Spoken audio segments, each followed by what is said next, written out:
Yeah, who So- went? I think they had a tailgating deal, because I saw pictures of Zach Kartak and Oh, did you? Oh, they were there. Well, it didn't But matter, maybe because not I both. wasn't gonna fight that snow there anyways. Well,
to the flag of the United States of America and to the republic for which it stands, one nation, under God, indivisible, with liberty and justice for all.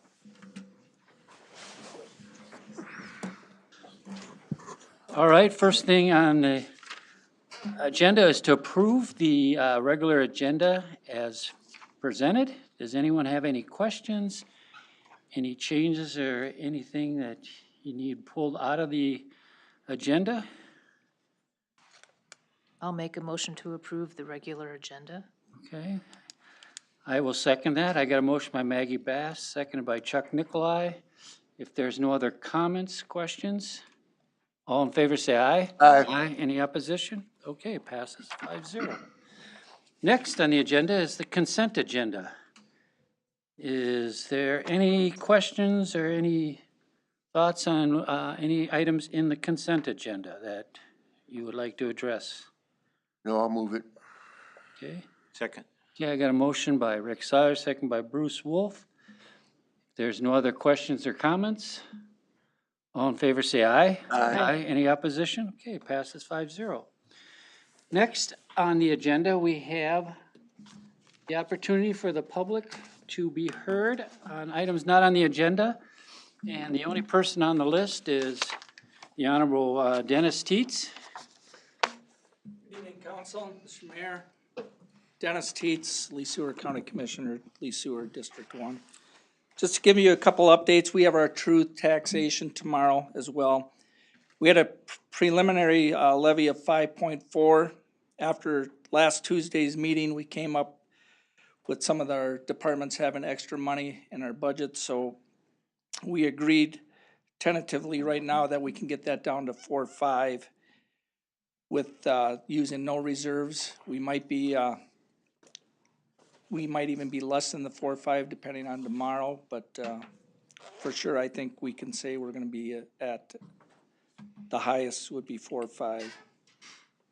Once again, we have an extra pay period this year, which is 3% of that. Every 11 years, our county ends up having an extra pay period. Deer hunting, again, going from right now, the way the legislature has it, it's gonna be rifles statewide unless we have a public hearing on that and create an ordinance.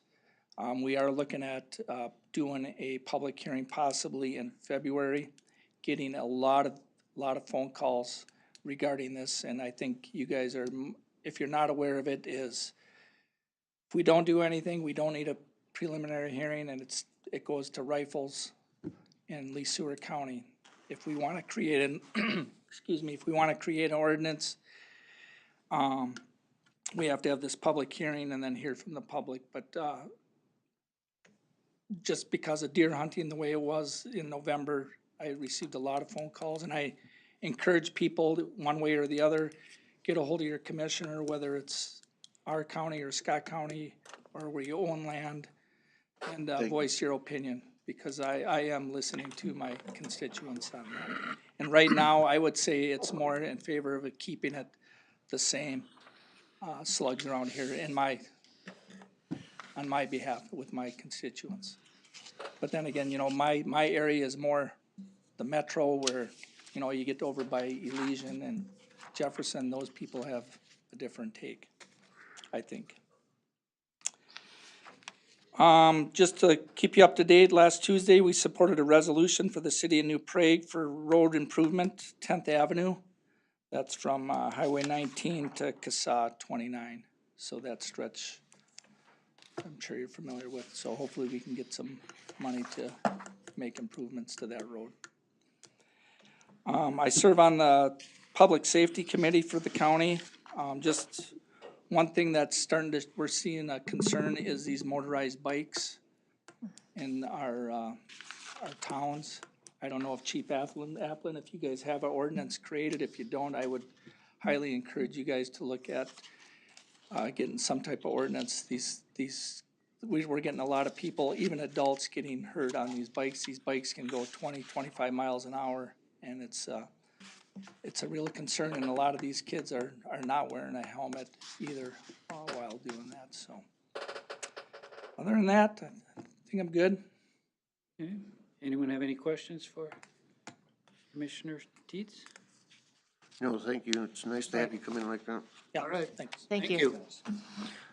Okay, I did not have anyone else sign up for that segment, but I'll give anyone an offer if they would like to speak at this time for something not on the agenda. If not, we'll move on to the next item. Public hearing, our truth and taxation hearing. Josh, should I make a motion to open the public hearing to get going? Yes, you can, and then if you don't mind, I will have myself and staff give a presentation and then take comments from the public. Okay, I guess. I'll make the motion. Okay, I'll second that. I have a motion by Rick Sawyer, second by Chuck Nicolai to open the public hearing. We will start the public hearing with a presentation from the city, and then we'll open the floor for comments. Yeah, vote. All in favor? Oh, all in favor? Aye. Thank you. All right, thank you, Mr. Mayor. As you noted, this is our truth and taxation public hearing for 2025. First off, just to kind of go through our process of where we're at. As you may remember, back on September 2nd, we approved a preliminary levy of $5,685,800, which was about a 7% levy increase over the 2024 levy, and would have had an average impact of, we estimated, 5.75% on the average residential homeowner here in New Prague. So since that time, we have reduced the levy down a little over $82,000. And the current levy tonight, as discussed at our last budget meeting, is $5,603,735, which is about a 5.46% increase over last year, with an average impact of 3.88%. Of note for the council, since we had our last meeting, if you remember right, that average impact was about 4.12%.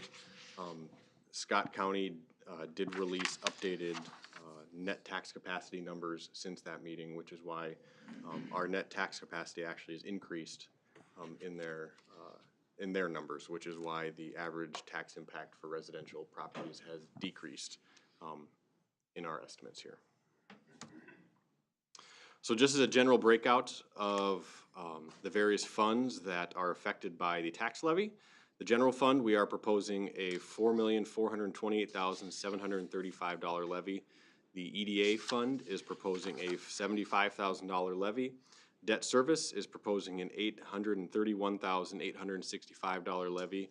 And our equipment fund is proposing a $268,135.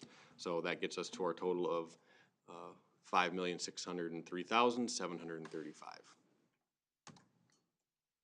Generally across the general fund, the general fund is looking at a expense increase of a little over $190,000.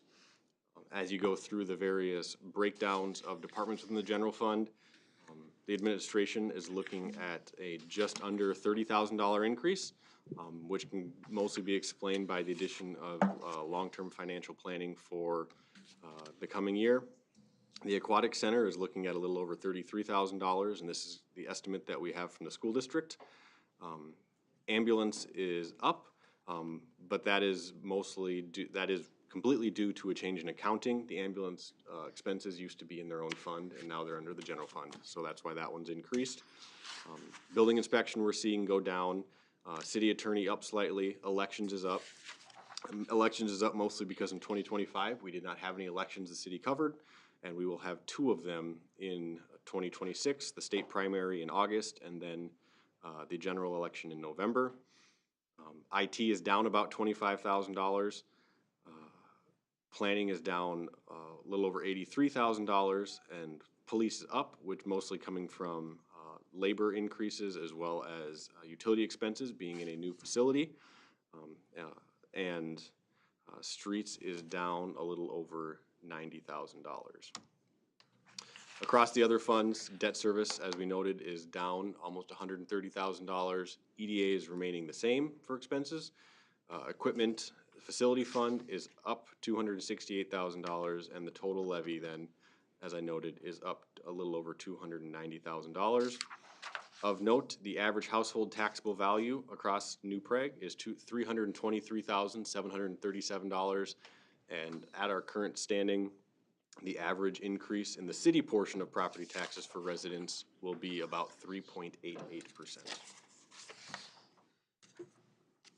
So I will pass it off to Ken now to kind of talk about what's happened in the Community Development Department this past year, as well as a look briefly at his budget. All right, thank you. As Josh noted, I'll give an overview of the Community Development Department. So we'll start with kind of their building permit activity. We'll do a full overview in February as we normally do with our permit data once you have the full year in. But notable things, we've only got 4 new single-family home permits for the year, but combined with the Bohemia Flats multifamily apartment building, we obviously have 58 for the year. So pretty good year for units that are just not in the single-family category. A lot of it had to do with the fact that we just don't have a lot of single-family residential lots available, or right around 10 lots that are available for building on that are on the market. So that is kind of the primary reason for that, and we're obviously prepared and ready for more lots to be platted, but we just need a developer that could come in and make a proposal and get one in front of the council for approval. Other buildings that were new construction in town included a new building by Bevcom in the industrial park. And then obviously under construction right now is Heartland Credit Union, and then the POPs outdoor performance stage over at City Center. Other than that, we had a lot of renovation of some commercial and industrial properties. Nisen's Corner Bar 2 in the former Corner Bar location. Wells Fargo did a remodel, both interior and exterior. Kubish Furniture and Flooring. The Bros Hotel reopened with a new operator. And Brickside 19 was kind of a big one, taking over for the vacant prior Smoke and Fire restaurant. So pretty busy with those type of activities over the past year here. Josh, if you want to go to the next slide there. For the remainder of our work, as far as land use requests, we've been working on the Unified Development Code for a little over a year. We will be back in early January for the council to look at the final draft of that. We did have a public hearing at the Planning Commission at their meeting in November. We just have a couple of things we'll be following up on with the Planning Commission here in December. Also began work on a park plan with the Park Board, and then just a smattering of different land use requests from 8 variances, 3 conditional use permits, 3 interim use permits, and then a couple of other code amendments to kind of round out the year. In 2026, we're going to be moving forward with completion of that park plan. We did do a survey that we had kind of wrapped up near the Checkout New Prague event being completed. And then annexation agreements are probably our biggest thing to tackle in 2028 with both Lanesburg Township and Helena Township on our north side. And then we have some other minor projects from GIS upgrades, continue to do grant writing for a number of projects, including one that we'll go over later in the agenda for that 10th Avenue project. And then rezonings to match the comp plan throughout town to make sure that we're in compliance with that. So Josh did note the decrease in our departmental budgets for building and planning is largely due to staff retirement and we'll say experienced staff person of 3 years leaving. So bringing in people kind of on the lower end of our pay scale is what brought our expenses down for the community development department. So other than that, that kind of rounds out why we're down for our expenses in community development. Okay, thank you. Next, I will have Chief Applin talk about the police department. Yeah, thank you. For 2025, our agency remained fully staffed, which is kind of a pat on the back to our city for what we've done here and the environment and culture that we've created within the police department. I think it's a good place to work and people enjoy working here and certainly appreciate the support from the council, so thank you for that. We're always continually looking at staffing and where resources and assets can be better utilized, so we will continue to do that over the next year or 2 years or moving into the future. One thing that we've been working on is securing some grant funding this year. As you can see, we secured a couple of grants. One was for the city park, or the cameras in the parks, and then the other flock cameras, and then for the MNLE, the National Police Accreditation, which will it's standards that kind of measure our policies, our procedures, our forms, our documentations, and those things to bring us up to pace with the national standard. So we're excited to work on that, and that could be up to a 2 to 3 year process as we work through those things. So that'll be an ongoing process for us. We did assign one officer to the Tri-County SWAT team. We would look to add another officer to that moving forward. Peer support is something that we're working on countywide, and we have assigned 2 officers to that team right now, which is different from a interagency peer support team. This is a countywide team that can support other agencies in the event of a major incident, because all of your resources then are allocated towards that incident, where other agencies then can come in and support your officers. So it's a really great program that we're working on countywide. We have been integrated into the community. We're big into public interaction, public service, we do volunteering. Our police association does an adopt a highway out west of town, out by Union Hill, where we go and clean up the ditches for a 2-mile stretch. We do that in the spring and the fall. The association also provides donations to the after prom, post-graduation, things of that nature. So being integrated into the community is really great to see our officers out there doing things that aren't necessarily crime related, but they're building those relationships within our community. So we're excited to do that. And then obviously very excited about the new facility and the planning of that and working through that whole process. So that's been a good process, and we are looking forward to that. So I am working on a end of the year report for the council, which I'll get hopefully after the first of the year when numbers come in for calls and things that we can kind of give a year-end report so you can see where things fall. But as of this morning, we were about 1,000 calls ahead of where we were at this time last year. So. Thank you, Tim. Yep. Next, I will have Chief Rinda discuss the fire department. All right, so our department is on pace to do about 275 calls this year, which is down slightly from last year. This year we had 2 members retire. We hired 2. They're about 75% to the finish line with their classes. Excited about both of them. Both of them are very energetic people that are been a great addition to the department. We don't see any retirements in 2026 that I know of. So I don't believe we'll be hiring anybody new in 2026. We had 2 houses to train in this last year, which was great, cause it's been probably about 5 years since we've had any houses that we could train in and burn. So that was a nice addition to our training this year. We did receive that new chief's vehicle that we talked about. We purchased that with our fundraising money. And then it got outfitted with, money from the public safety funds and also the rural. We put that into service here shortly. 2028 is preliminary when the department was slated to replace engine 2. If you'll remember, we slated that for 2025. We pushed it to 2028. We've been having some conversations internally now at the department. We're doing yearly testing on all of our trucks, but the truck continues to pass. It has low mileage, and so we're looking at possibly pushing that out even a little bit farther. Just taking it year by year as we do maintenance on it to make sure that, you know, right now it's not rusting.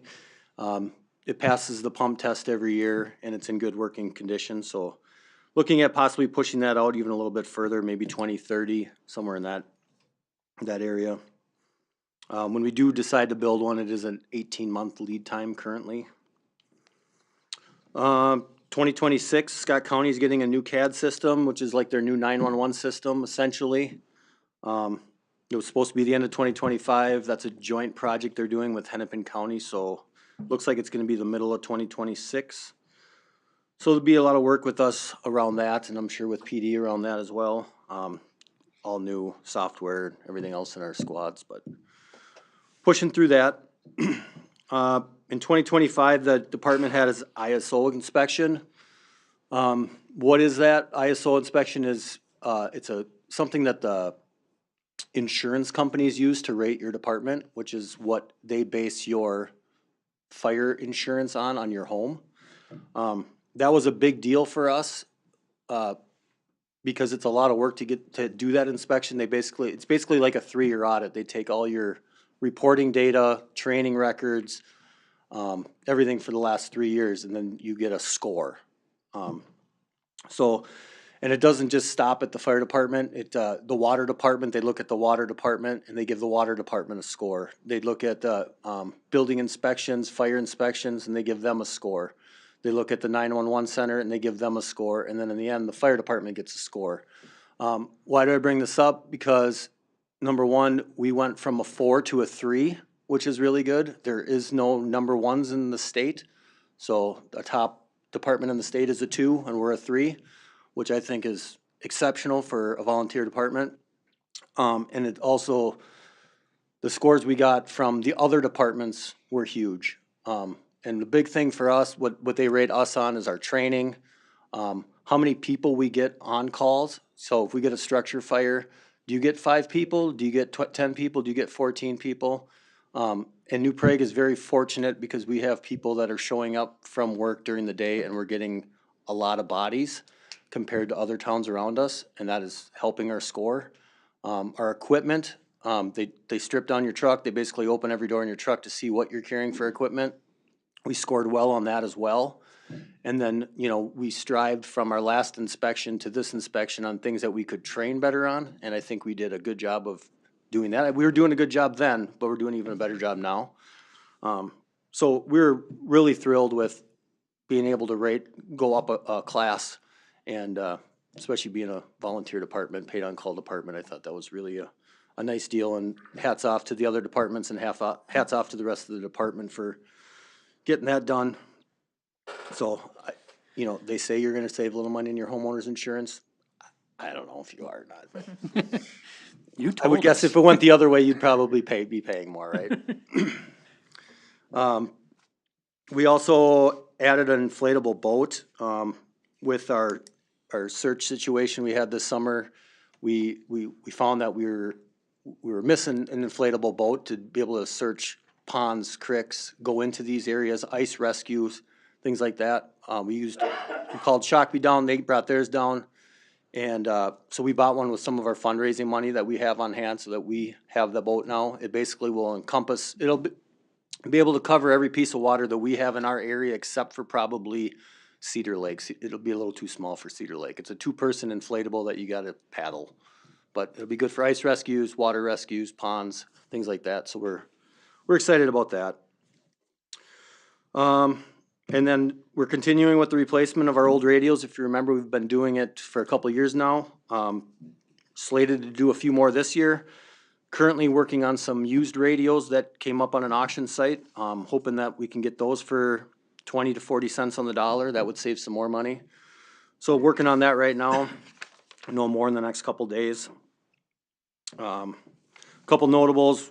We still are seeing the state reimburse us for our training. If we bring in instructors and we pay the instructors, and the state reimburses the city for that payment. And also all of our new member training is reimbursed through the state as long as they get certified, which our members do get certified. So all the money that we pay for the new members to take the classes, we're getting the money back from the state. So that's nice. Looking into 2026, we did apply for a DNR grant again. It's for gear. We'll see if we get it. We got it last year. Usually it's every other year, but we're hoping we can get some money from that. And then we're just a couple small changes on how we operate inside the department with the new chief's vehicle. We have the old one that we're gonna kind of use as a rescue truck. So for medicals and lift assists, we'll be running that first out of our station, which leads to less big trucks going down the road and maybe some more small trucks for some of those calls that we don't need the big trucks. So just some small things like that. Other than that, that's pretty much what I got for 2025 and going into 2026. Thank you, Chief. Thank you. I will now pass it off to Matt Rinda, Director of Public Works. Thanks, Josh. Some of the notables for the Public Works Street Department in 2025, we continued our tree removal throughout town for ash trees, but this year more included the 2025 CIP project. We had quite a few trees that went down in that area for sidewalks and also just in placement right behind curbs that when we were doing the street project, they just were too large, overgrown into curb lines that they needed to be removed for safety. Also wanted to point out, we do all tree removal from the beginning to the end. Small trees, large trees, Public Works staff takes care of it.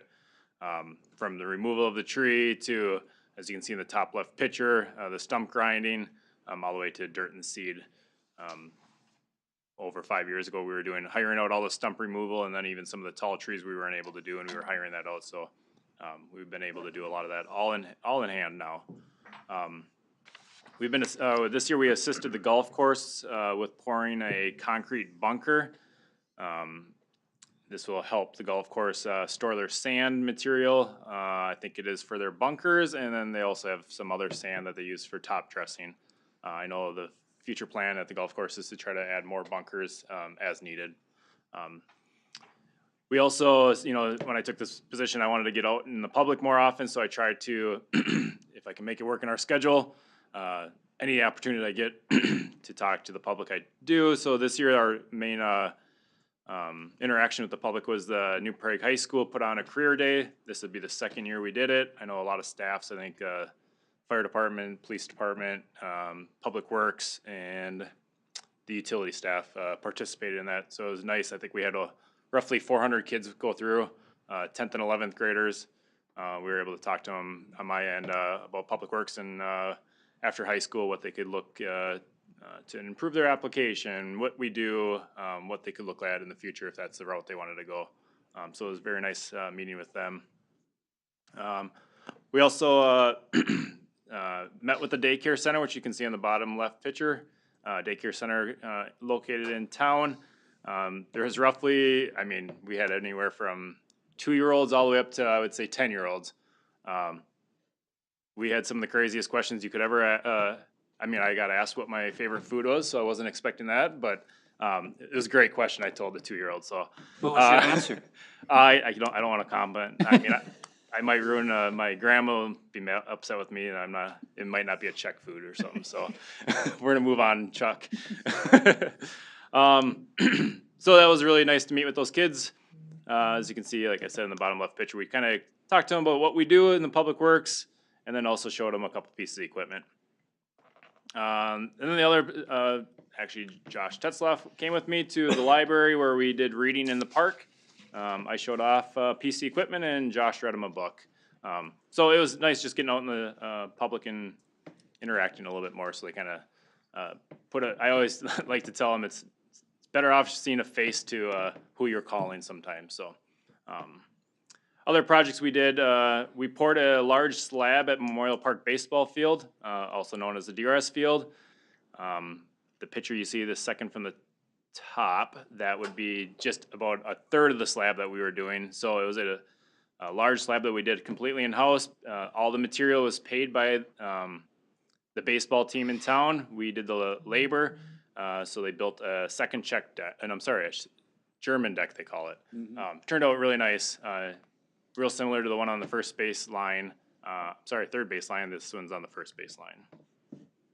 The last thing, we screened over 600 yards of rock that came from City Center. That was part of that contract where they removed the rock and then brought in dirt for future Pops facility / pond / whatever we ended up using that lot for. All that rock will be used for alleys, fixing utility lines, for many projects in town. That's a lot of money we were able to save by not purchasing that. 2026 for the street department, budget-wise, you'll see a little, we put $5,000 in there for a GIS sign program. We are under one right now with the simple signs. They are not supporting the program anymore, so we're moving all the signs into Bolton Mink's sign program, which we have already all of our utilities that are underground. So it's actually long-term, it'll be a better thing to keep all of them put together. Capital in 2026 is down from, down roughly $140,000 to replace 2 pieces of equipment. And then moving on to Public Works Parks. On the bottom left picture, you can see that's the Parks building that we purchased roughly 3 years ago. We painted the east building. The west one will be done next year. They also did some they're still doing it, but snow stopped them, but they started landscaping. It is looking really nice. Again, that was all done in-house. We did some work at a new batting cage at Foundry Hill Park. The New Prague baseball team donated the batting cage. We just did all the dirt work around it, including the right basketball pitcher on the right side. That hoop was donated by the New Prague Basketball Association. We installed it. At Memorial Park, they started a new dugouts, which is turning out really nice. I think they would have probably finished this week if it wasn't for the snow, but all that's really left is a little bit of fence work. And then we'll have to go back there in spring and continue doing some lime work and some minor touch-ups. But it's a great addition to Memorial Park, and I think it'll be used even more having those dugouts out there. We planted roughly 40 trees around town. This is part of that grant we received, the Ashmore grant that we received 4 years ago that actually closed this year. We planted roughly 120 plus trees in the last 3 years. So just because the grant's over, that doesn't mean we're going to stop planting trees. Before that, we were planting roughly 10 to 15 trees a year. So right now, that's what we'll continue doing. But there is a lot of maintenance to all that watering and maintaining all those trees. So again, it's roughly 2 years after you plant a tree that there's still maintenance on them. So we'll continue maintenance in 2026 and 2027 on those ones that were just planted this year. Couple of items. Capital is down 30,000 in parks, and then utilities is up in all departments, I think, which is pretty common in 2026. So that's my recap for Public Works. Thank you. Thanks, Matt. The other big department, I guess, that is touched on by the tax levy is the EDA department. Just some updates. We do have the pending sale of the last 2 lots in our industrial park to a local developer. We'll be discussing those later here tonight. We have Bevcom did construct their building this year. Great River Energy out there did have a major expansion. And then the EDA has been working on a strategic plan, which it hopes to wrap up here in the next month or so. Looking at the grant we're awarded, a few years ago when the city hired a city planner within the community development department, one of that planner's main tasks was to kind of beef up our grant applications. At the time, the city was trying to do what they could, but really a lot of departments were kind of stretched to their means already, and so this person really, at the time, that person really picked it up, and they do continue to do so. Some of the grants that we were able to receive this year, the Minnesota Chiefs of Police Association Community Partnership Grant gave the city $2,000 to work on our community engagement.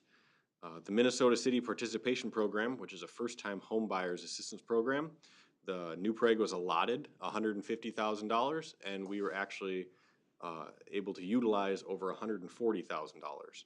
Now, of note, this is only for the LeSueur County side. On the Scott County side, Scott County actually covers participation for the northern half of New Prague. So previously, the southern half had been uncovered, and so by the city participating, we were able to help first-time home buyers across the entire city now try to utilize some buyer's assistance.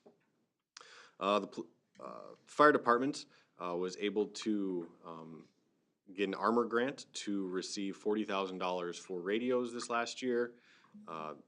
Minnesota Public Facility Authority granted the water department a little over $200,000 to replace lead service lines. Scott County Cleanup and Recycling, we received a little over $5,000 for citywide cleanup. For the pond design at City Center, the city received $37,000 from Scott County Watershed. And then the U.S. Department of Justice awarded the city a COPS grant, as Chief Applin noted, to work towards national accreditation. So in total, between the city and the residents, we were able to bring in over $787,000 in grant money to the city this past year. So that is the full presentation. I'm certainly open to questions for myself and or staff regarding the budget. Otherwise, being a public hearing, this would be the time that the public can comment on the budget and tax levy for the coming year. Okay, I'll open it up first for questions from the council. I have a couple, but Go ahead. Bruce. No, you go ahead. Okay. Could you explain again why we moved the ambulance fund into the general budget? Yeah, so initially, kind of conversations were that the ambulance fund existed as its own standalone fund when we had our own ambulance department. Kind of over the last number of years, that fund has continued to exist, except it basically exists as a revenue source. We collect rent every month, a little over $1,500, and we expense out very little, basically utilities for that portion of the building. With both police and fire being in that building, I guess it would be my recommendation is maybe to look at closing that fund, because really all that's happening now is we're collecting a rent check and continuing to pay utilities out of it. And so it seemed like an opportunity to kind of close up that fund. It didn't affect the tax levy at all. In fact, it helped it out a little bit because it's a revenue generator at this point by a few $1,000s a year instead of being an expense. Right. No, and I'm glad that we were able to use it for some of the funding money, and I'm glad that you lowered the levy from 7 down to 5.46%. But that ambulance fund in the past has been used to, I mean, we used, I think, 600,000 of it for the community center. When we partnered with the school district, it had grown that much and we had pulled it out.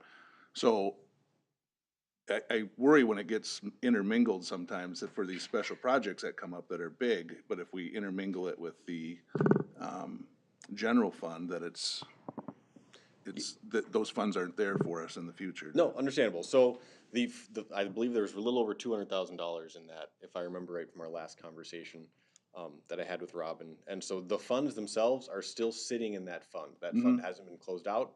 We have just taken the small revenue and expenses year to year, and instead of directing them into that fund, just directed them into a long-term So it won't grow. general fund. It'll sit at the 200. So it'll basically, there'll be a small amount of interest, I guess, that'll grow Right. on top of that. But yeah, it was growing by a couple $1,000s a year, I guess, at that point. And then, in the EDA, the lots that we sold, where does that money go to? So the EDA has two funds under their department, the general EDA fund, and then they've got an EDA fund was created, I would assume 10 years ago when that industrial park phase was created, that was going out. So, the sale of that will go back into that EDA industrial park fund. Okay, well, the reason I ask that is I always wanna know what the plan is and why we keep adding $75,000, cause that could reduce the 5.46% even a little bit more and get it closer to maybe even towards LeSueur County, even if we knocked off 1% and got it to 4.5, but I think there was monies available that we could have maybe saved another couple percentage points off of that 5.46, and I know in our last budget meeting I was outvoted, but on utilizing some of that money, but at one point I heard that it had been brought up in early budget discussions that maybe it would be $50,000 this year. And now it's back up to 75, and Robin, do you have what the EDA in those two funds has? And if there's a plan for it? Yeah, so while she's looking up that exact number of what's in those funds, I think to this point, as the EDA completes their strategic plan, like that'll really give the EDA kind of more guidance and direction, knowledge for the council as to kind of what we're looking at. I know to this point, the $75,000 has kind of gone towards a little bit of staff work as well as just some general operations that the EDA partakes in whether BR&E visits, which we work with the county on, or various other visits as the EDA kind of follows their central tenets, which are to create jobs within New Prague, as well as add to the net tax capacity to help try to offset the residents' taxes. So the EDA is really working to, I know even when I was hired, the city council discussed wanting to increase the commercial base and industrial base to try to reduce the tax load on residents. And to this point, that really is much of what the EDA seems to be working towards, especially through the strategic plan to help give direction for the next 5 years to try to help continue growing the commercial base in New Prague. So just for ease, I just looked back at the 2024 audit. Both funds combined, EDA and EDA Industrial Park, fund balances at the end of 2024 were $1,127,000. So 1.1 million, but we still feel like we need to give another $75,000 in this budget. I mean, that seems pretty substantial. And don't get me wrong, I'm all for the EDA, but I'm really unaware of any new money that's gonna be spent, and I bring this up every year. If there was a good purpose for that $75,000, I think we should obviously fund it. But I think we could look at that, since they're sitting on 1.1 million, why we wouldn't use that 75 to bring down that levy again. So a little closer to the rate of inflation. Yeah, so I know, especially that industrial park purchase, and Ken can correct me if I'm wrong here, since he's our resident historian. That industrial park, the current phase, was really, I believe, very funded off of the ambulance fund, if I remember correctly, correct? And so, I mean, as those lots have sold, that money has been put back into not only finishing kind of what they're doing out there. I know, was it last year, we had a couple street stubs that we built out to kind of finish the city's work on that particular piece of land. And then just kind of selling those has kind of reimbursed the EDA for some of the money they spent. Now, the EDA, through its central tenant, hasn't been selling those at market rate, but has been trying to sell them at a rate to businesses, most of them very local in New Prague, but certainly more regional businesses in total that, as I said, help kind of try to add to the tax base as well as job creation across the city. I can say the EDA certainly has not sold or recommended sale to every single person that's asked, even when there's been full asking price at times, because they did not feel like the selling to just any business that came in was certainly a good value for the city as a whole. So to address the $75,000. Most of that is reoccurring expenses at this point that $75,000 kind of handles year in, year out. And I think the EDA would hope to put that $1 million towards, I would assume, more capital investment, large project things that aren't necessarily reoccurring expenses year over year, instead of starting to dip into that to deal with yearly expenses. But if that is a direction the EDA wishes to go or the city council wishes to see, that is certainly a direction that could happen. Well, unfortunately, I'm pretty sure I don't have the votes to use that and bring down that levy any more than where it's at now. But I was just curious for future reference and notes. Would that 1.1 million possibly be used to expand the industrial park? That is certainly a possibility. I know that as we've gone through that strategic planning process, the EDA and Mr. Mayor and Councilman Wolf can certainly speak to that. There are many options on the table of what the EDA may want to do, whether it is another phase of the industrial park or try to partner with a private operation of somehow to make a project happen, or even to look at potential funding projects for other commercial projects. So it's all kind of up in the air, and hopefully over the next few months, the EDA will wrap up their strategic planning process and have more guidance on that. Is there room over there to expand that? Expansion would generally be to the north. But isn't that, I thought that was zoned, is that still industrial? All guided industrial at this Yeah. point. It is? Okay. Yeah, so Okay. the land of the north isn't currently within city limits, but yeah, it is guided to be an expansion of industrial should the city and or a private developer wish to do that. Okay. But there would have to be some infrastructure done, right? Correct. I believe we could serve a small portion on the south half of that particular property with sewer, but that would be, and I know we're talking about it later tonight as well, there would be a need to expand out sanitary sewer to kind of open up the north half as well as just that general corner of town. Any other questions? Nope, that was. Bruce? Just a couple quick comments. I noticed community engagement was discussed or mentioned or highlighted by a couple of people. So I just congratulate and thank you for your different departments and efforts to being more involved in the community. I think that bodes well for our operation and our pride in our community and helps people understand the work that's being done in our town. So congratulations and thank your staff for all the work that they do. It occurs to me as I hear community development and some of the things that go on there, and I look at Ken sometimes as this, if people would understand the number of phone calls we get from EDA requests for information and community development or building permits, that does not reflect at all in any of your reports. There's just substantial amount of work that's being done in communications with our stakeholders and our residents that you don't see or people don't hear about, but I understand and we see them and as council members, EDA and things like that. So thanks for the work that you did there as well. And certainly a big congratulations to the fire department for the ISO, and that's such a big achievement. And I like to think people from Prague are above average, and I think that your work is really objective information to show that we are above average, and you guys especially.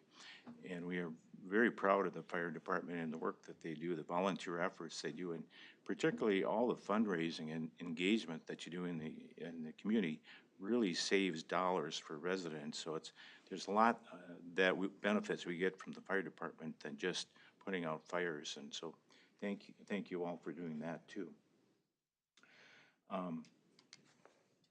Just a couple of quick comments. We spoke before about the ambulance fund. That was also kind of earmarked for next, at least for the next year, as part of the contingency funding that we're trying to save money on for the police station that we're reserving funds for. So that's part of that. But it's been discussed before too that ambulance fund was really, is my understanding, and I've never been told differently, that it was really intended to be if we were to go back into a volunteer ambulance operation again. And I think it's been discussed, at least it's probably so obvious that we're never going to go back into that scenario again because the amount of cost to operate something like that and the requirements and standards to update it. So I don't recall any city council thinking that we're going to go back into it. So that funding, in my opinion, should just be used to reduce the cost of the expense of the new ambulance garage for the new facility. As long as we don't need for the contingency financing. So I'm kind of surprised. I guess I knew that it was used for the rec area, but I didn't know that. But I don't think of it as being a kind of a slush fund. In the EDA, I did mention that before about possibly looking at reducing the levy. So I think it's certainly fair to look at considering that, but I didn't mention that again because I do think we need to kind of go through the process of the strategic plan and figure out where we want to be as a city as far as our EDA efforts. Do we want to be putting more money into capital and buying things and developing them, or not, and use those monies for other purposes to try to encourage economic development? And I think that after we've done our plan, we'll be in a much better position to decide if we want to change the levy amount or keep it the same. And as you all know, a lot of that levy is to support the salary structure of the staff that are assigned to it. Percentages of the staff's salary are allotted to the EDA as they are to other departments also. So those are my comments. Okay. Rick, you have any questions or comments? Maggie? I'm good, thank you. Okay, Josh and I and Chief Applin that were at a ambulance meeting today along with Chief Rinda. And I think what they say to add an additional truck or a start, and it was like 1.8 million or something like that? So it's. Yeah, I mean, I think it was close to 1.5 million if they wanted to add just one truck to their current fleet that they. Right, but I think it goes to what you were saying, Bruce, that I just don't think it's financially a decision that should even go down, being with the cost of having a truck, and then that's just the truck, and then you gotta get the personnel and the training and stuff. That'd be crazy. There's so many different companies out there that do it. Yeah. So I don't have anything else, so I guess right now I'm gonna open the floor to anyone who wants to talk. I do have Brian, if you wanna lead the way. Brian Paulson, 206 4th Street Southwest, Mayor, members of council. I just wanted to compliment the county on not dipping into reserves. I know that's something that I feel that this board has kind of overspent and had to dip into our reserves to pay for some of our stuff this year and then next year.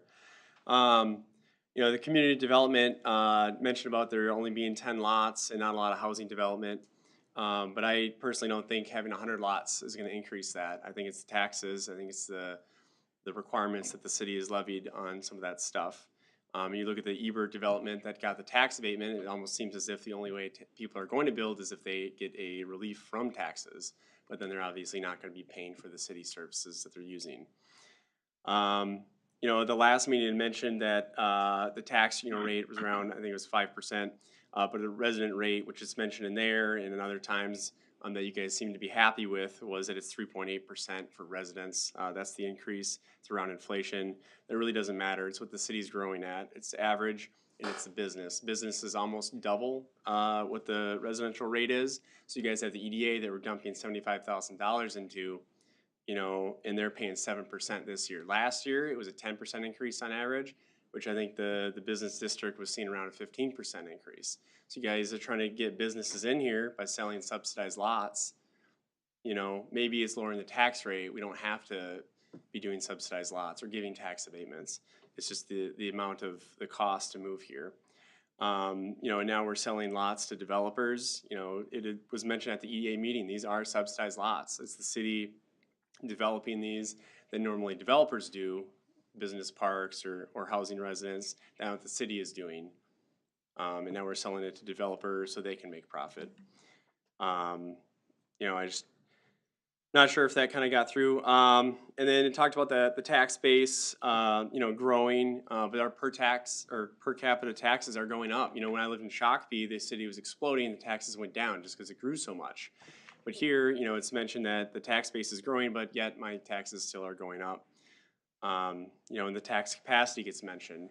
I don't really care what the tax capacity is. I care what I pay for my taxes. They double the value of my house. They double the value of everybody's house in the city. It doesn't really matter to the residents. What matters is how much are they going to have to pay in taxes next year, you know? And then you guys will see the tax capacity down to 40% or something like that, and then you view it as, oh, now we can tax this untapped potential, and we can tax it more to get it up towards the 50%. What really matters to me is the actual cost that's coming out of my paycheck to pay for taxes. I don't care what my house is valued at. The last thing is, it's kind of on the visioning list, which really wasn't talked about, but I know the police chief did mention those flock cameras. Now it's added to expand those. I'd just like to see if we can actually figure out what it looks like to be successful for the flock cameras, which has never been addressed. Is it more calls? Is it less calls? You know, it was mentioned that there's vandalism at the park and the flock cameras would solve it. Well, a regular CCTV camera would solve it. It's not the flock camera concerns that I have that would solve any vandalism at the parks. A regular CCTV that the city owns would do the same thing. But yet that was used as an example of a flock success story.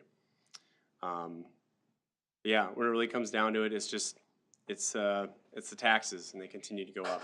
Thank you. Okay, thank you. Anyone else want to address the council on this public hearing? Okay. Thanks, Mayor. Obviously, New Prague is unique, or Dennis Tate's Lee Sewer County is unique with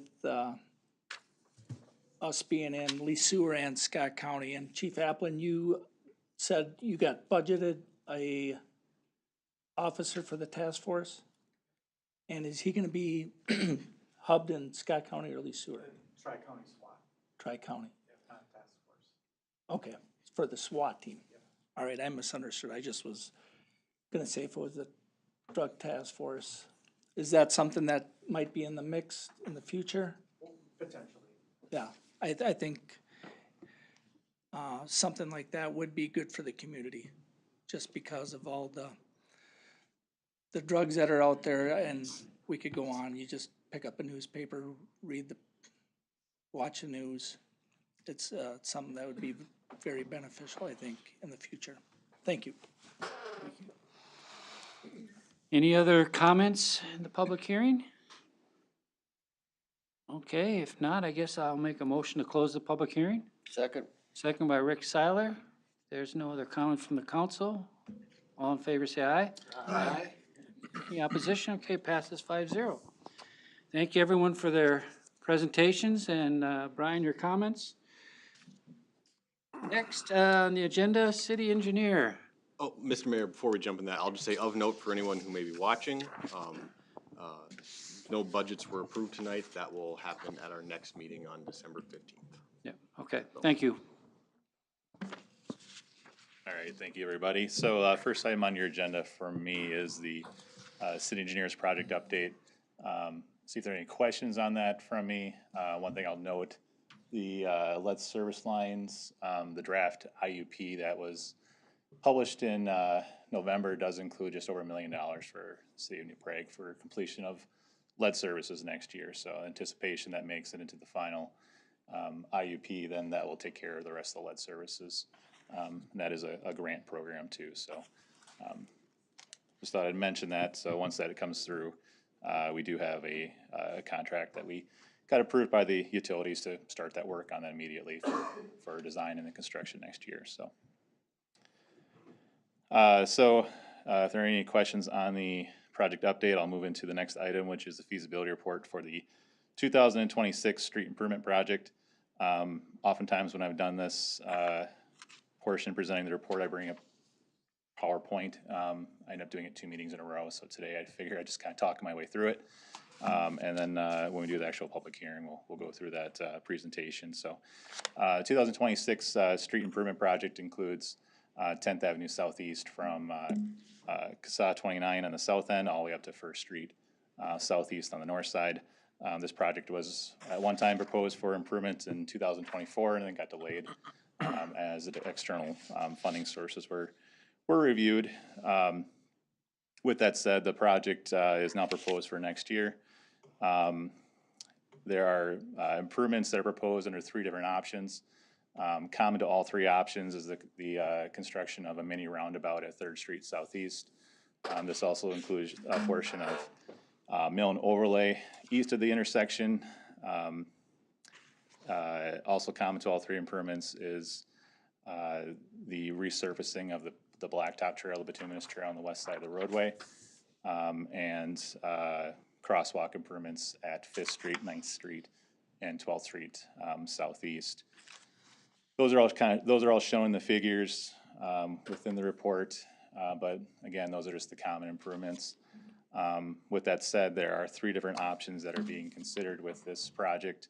Option 1 is essentially a resurfacing of the entire roadway and then restriping it back to its current condition, which is 3 lanes with a center turn lane and then northbound and southbound lanes.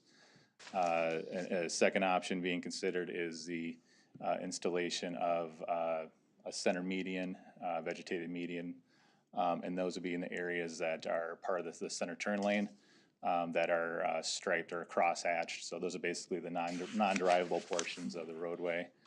And then the third option is a new option, and that's the conversion from a 3-lane configuration into a 2-lane configuration south of 3rd Street Southeast.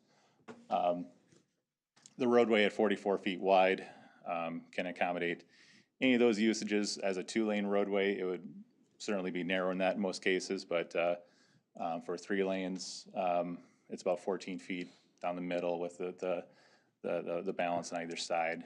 The 2-lane configuration is about a 12-foot lane in each side, plus the potential to add shoulders with parking lanes or parking abilities on that roadway that aren't currently there.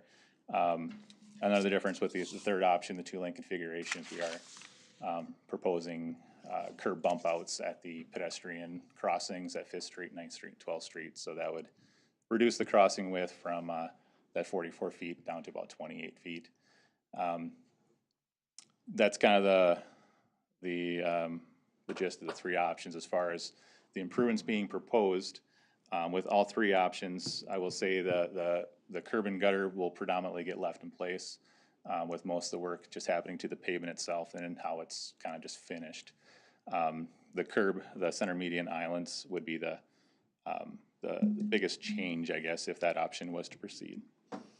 So with that said, option 1, which is essentially putting the roadway back to its current condition with the exception of the 3rd Street improvements with the mini roundabout, and then the crosswalk improvements, which I should add, the crosswalk improvements do include an RRB, the flashing beacons, at each of those 3 intersections, with an estimated construction cost of $920,000, or a project cost of around $1.2 million. Option 2, which is the similar lane configuration, but the installation of center median. I will note the center median in this cost is a mulched median, so that trees or vegetation can be planted separately. Would have a construction cost of $1.14 million, project cost of $1.482 million. And then the third option, which is the conversion to a 2-lane configuration, construction cost of $970,000 with a project-related cost. I'm sorry, total project cost of $1.261 million. Funding for the project would come through primarily 3 sources. One is through assessments, which is approximately $180,000. We are proposing assessments to benefiting properties on the project. I will note that most of that $180,000 is city property. So we do assess city property similarly would for a local properties, just doesn't actually go further towards assessment after the assessment hearing. So just the public the private properties that are on there would actually receive an assessment. That's a share of both residential and commercial properties. Commercial on the north side and residential on the south side. Most properties will not be assessed with this project because they are rear facing on 10th Avenue Southeast. So just a handful of corner properties would be included with that. And then some townhomes that are also in that meeting the assessment parameters. Additional funding sources include municipal state aid system funding. This is an MSA road. It does connect to primary routes with Highway 19 and then Highway 29, the south side, also County 29. And the balance being made up with the local funding. The local funding is primarily for the mini roundabout and also for the trail improvements, which are otherwise not fundable through the state aid program. Later in your meeting tonight, there is an application to the local road improvement program. If that funding was successful, that'd be put towards funding that mini roundabout, also towards the crosswalk improvements. And those are the primary places where that funding will go to. So it also included a reduction in some of your state aid funding that would be required to complete the project. So with that said, that's kind of my general overview of the project. I do have a full feasibility report in your packet. If council accepts the feasibility report, we would move into a public hearing, which would occur as soon as 2 weeks from today. So that would be where we'd go through the presentation and present this project further to the public. We have had a neighborhood meeting that was connected on the 20th of November. We did have, I believe, 4 households show up for it, so pretty quiet compared to how many people received notice for it, but it was, any of these properties were also presented this project 2 years ago, so there's probably some familiarity with it. So with that said, I guess I'll see if there are any questions for me. So when do we actually pick the option? Yeah, so there are recommended options. I don't know if anybody from staff wants to talk about that.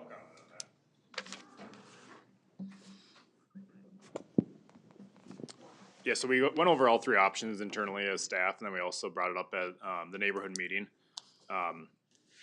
Overall, I think staff and even the neighborhood agreed that turning it into a 2-lane road with 11-foot parking on each side with bump outs and crosswalk blinkies at 5th, 9th, and 12th. Sorry, I'm making sure I had all the streets. Was the best route to go, one cost-wise, but I've said it, when we go into these projects, we look at 2 aspects: is how do we make it safer for pedestrian crossing, and how do we make it safer for vehicle traffic?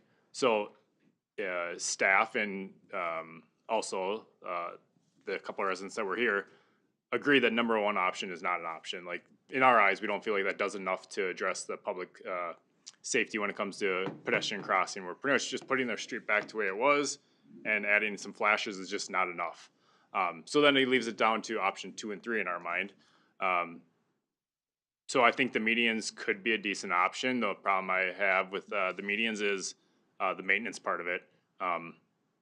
It is a yearly maintenance when you put wood chips, flowers, trees, shrubs, and now you're also closing down a road or closing down a lane for multiple hours every single time you do any kind of maintenance. That's sanitary cleaning too, that's storm cleaning, and then again, maintenance on the median. So internally and even the public did not think that was a good option to be closing down streets. I will say a lot of these streets that you see medians, and even talking to Chris, a lot of them that he sees in Mankato, they're 4 lanes. There's 2 lanes on going eastbound, 2 lanes going westbound. So you can close the lane, very easy to do any kind of maintenance on these, where 10th Avenue does not give you that option. So then we obviously looked at the 3rd option, and we believe pretty much copying what you have to the north of Main Street, so 10th Avenue Northeast, is what you pretty much are taking that and you're moving that to the south. So 10th Avenue is a 2-lane road that has parking lanes on each side, which I wouldn't say parking on 10th Avenue Northeast is absolutely needed, but it still gives the public an option to park. And then it also gives us the option to do maintenance at the same time on that street. Also, that gives you the option of getting the bump outs, which I think even the residents here, that was the best option. Instead of having your kids cross 44 feet of street to get across the street, now where you do the mediums, you're giving the kids that option to cross 14 feet of the lane, and then now you're in the middle of the road. Now you're in the median. Now you have another 14 feet to cross. So you're still crossing 44 feet of road. Where option 3 now is with bump outs, so you are pushed on each side 11 feet, so now you're only crossing the street roughly 28 feet. Again, as a parent, right now I will not let my kids cross 10th Avenue. They know if they are out, even my older kid, they are not allowed to cross 10th Avenue. 10th Avenue, in my mind, is not safe to cross the street. So option 1, adding crosswalks or blinkies. I ask myself, would I let my kids cross that street with blinkies? Absolutely not. I still don't think that's a safe route, and even the residents that came did not think that was enough. Then I go into the medians.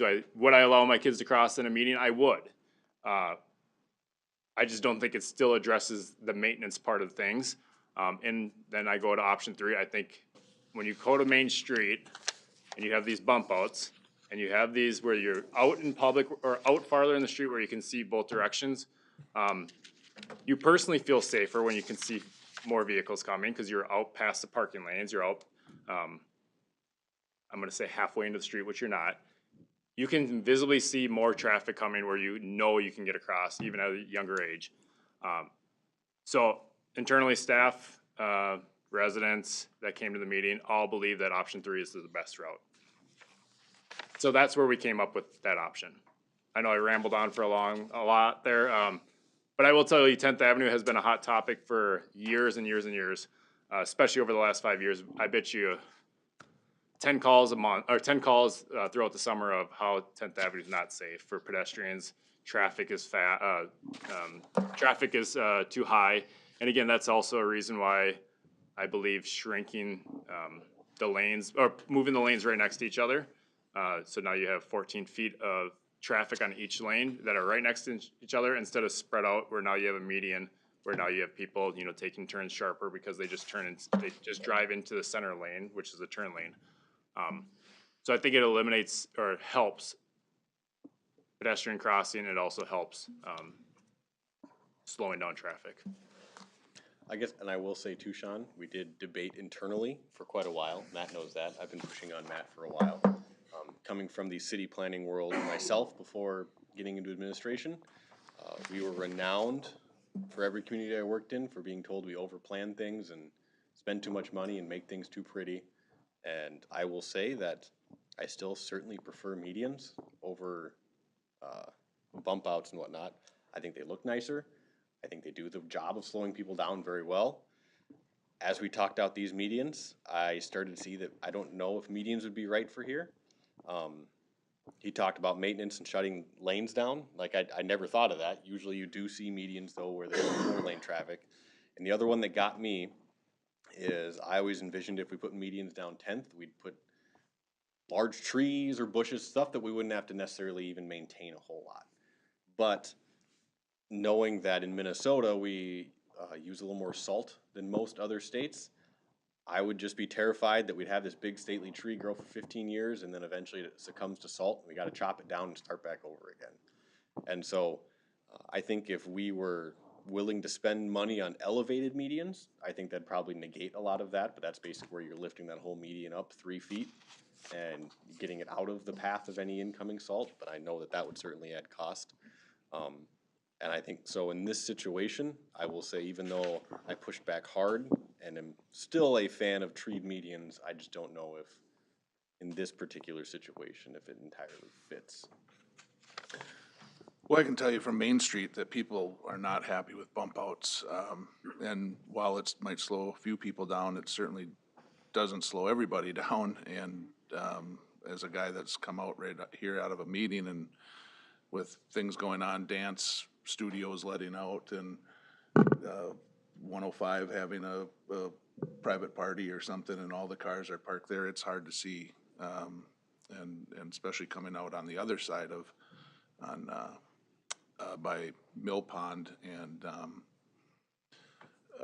Kubish Furniture there, it's, extremely hard to see that, approach too, and I often hear from people that don't like the bump outs, but, I guess I didn't realize the median was not gonna be an elevated one. I thought that would be, that's kinda how I envision it, cause I see it in Yeah, it would be, I mean, it'd be Maple elevated Grove 6 and Plymouth inches. and Woodbury and wherever else, and it just, Yeah. it does add some quality to, it would, something that I think that New Prague doesn't have right now in the sense of a tree line or a boulevard, essentially. I thought this might be a good road for it, but, you know, I mean, I know we only heard from 4 people, but, and as a guy that likes to normally keep costs down, this is something that I would think would be a enhancement to a main drag in New Prague. I do wonder if there comes a day in the future where maybe traffic gets to a point where we have to acquire some right of way and expand the road out to 4 lanes. If that would be the prime opportunity then to look at adding that median into the middle of it. Well, I would hope that the fact that the majority of that doesn't, on one side is basically drainage ditch and holding ponds. So it'd be hard to, I just don't see a need for 4 lanes there because with additional parking, because there's really no businesses there. Now you go on the other side of 10, you got the new, soccer fields at the church, and then you have, a large, multi-family, units that utilize that parking as well. And you have businesses, a bank, a dental office, And I guess, fishtail grill. I was thinking like future, where like if, like you start to get development on the other side of 29. And so nothing that's gonna happen overnight, certainly. When I say future, I'm thinking 20, 30 years down the road. If south of 29 starts to develop and you just get more traffic that's swinging up through there. Yeah. Well, is there, I mean, I guess I envision that we might be able to see some type of mock-up of the different versions and what a median might look like. I didn't see that in here. Yeah, they're in the packet. Yeah, No, I I mean, mean, what but we a- presented is More more of a 3D. two-dimensional. A more 3D Oh. landscape, not Yeah. the flat, yeah, you know, here's where it's gonna be. Something that was architecturally drawn that you Sure. could see with trees, to Josh's point, that are growing up in the middle of the median and it's more of a boulevard. Yeah, and for the purpose of this report, we're kind of keeping it more simple. I guess it's always something that can be produced.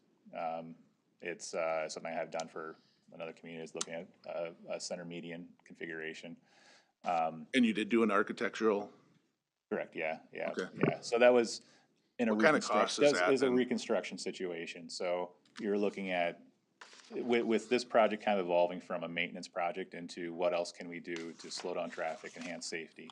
Because this project kind of evolved from a pavement condition is starting to unravel, get in worse condition. What can we do to improve that pavement surface while also try to institute some additional safety measures and traffic calming devices? So looking at it from that side, it was a relatively, we had fewer options, I guess, to work with.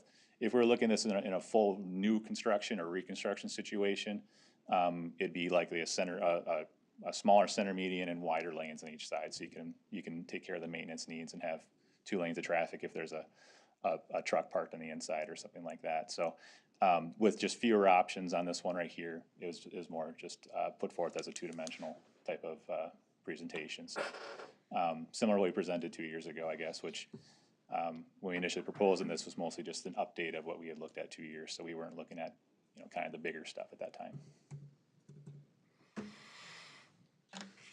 That was all I had. I'll wait till the public hearing. Maybe other people will weigh in by that time. So, Tim, regarding speed on the north of the stoplight, with the 2-lane and there's no turn lanes, does that, in your opinion, seem to make it, people drive a little bit slower, or,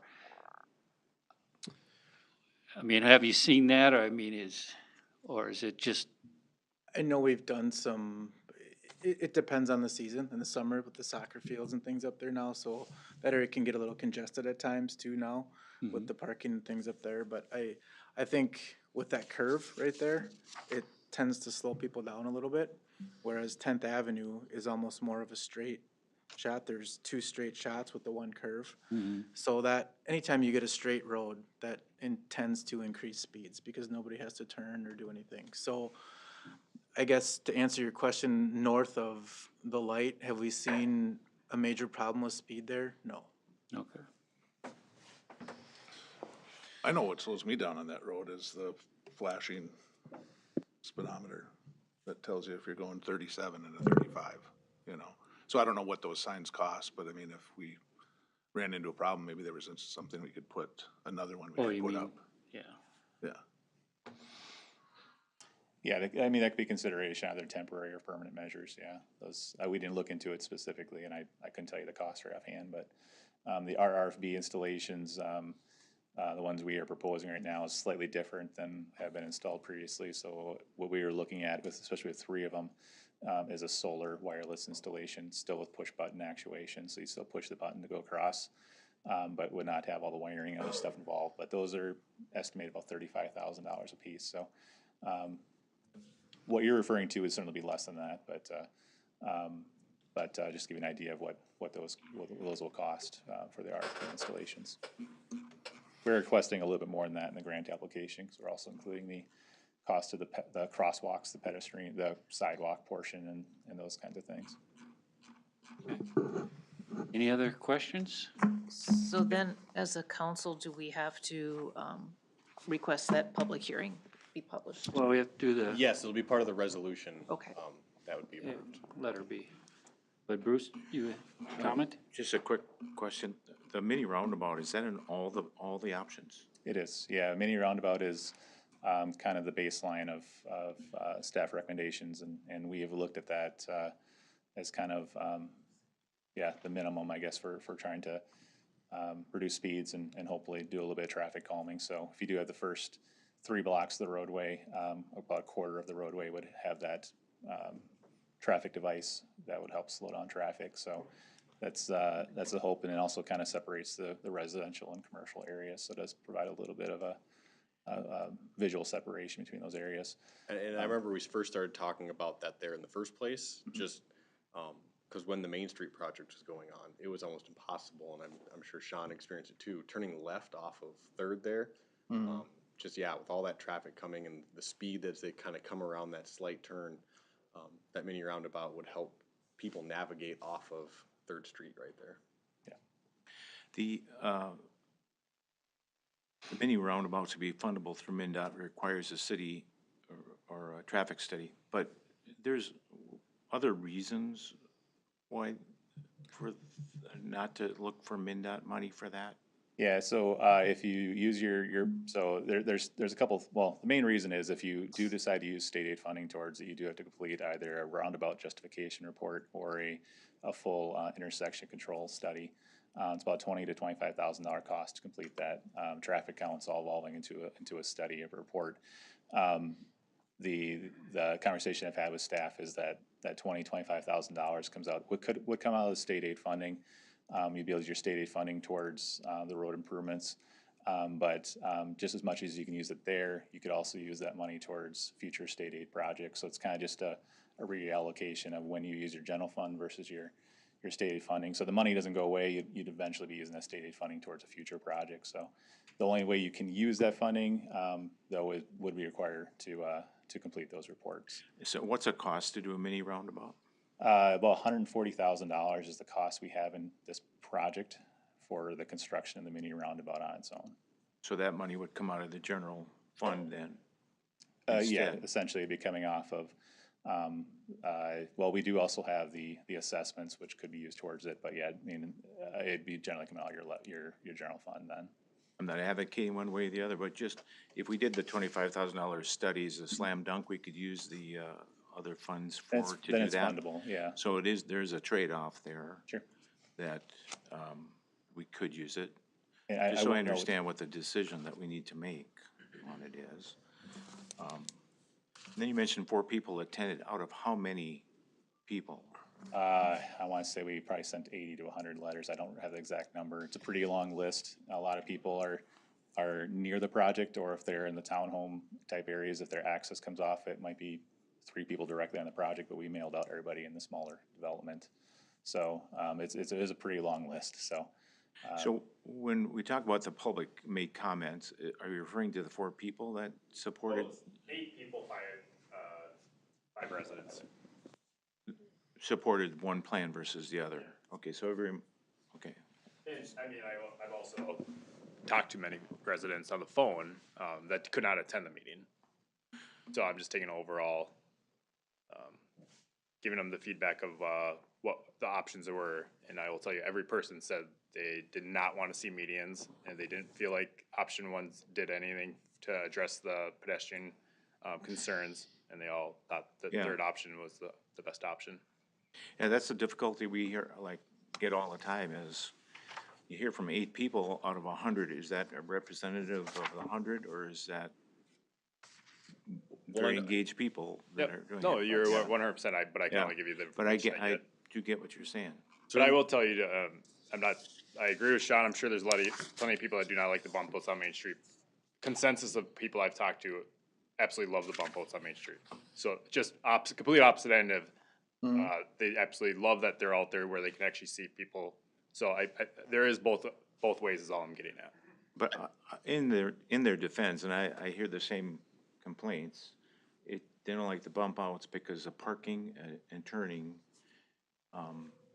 which you really wouldn't have that issue on this one because there's nobody parking on this really to speak of. Like I said, I don't anticipate a lot of parking on 10th Avenue. So the bump outs would affect parking really. They would not.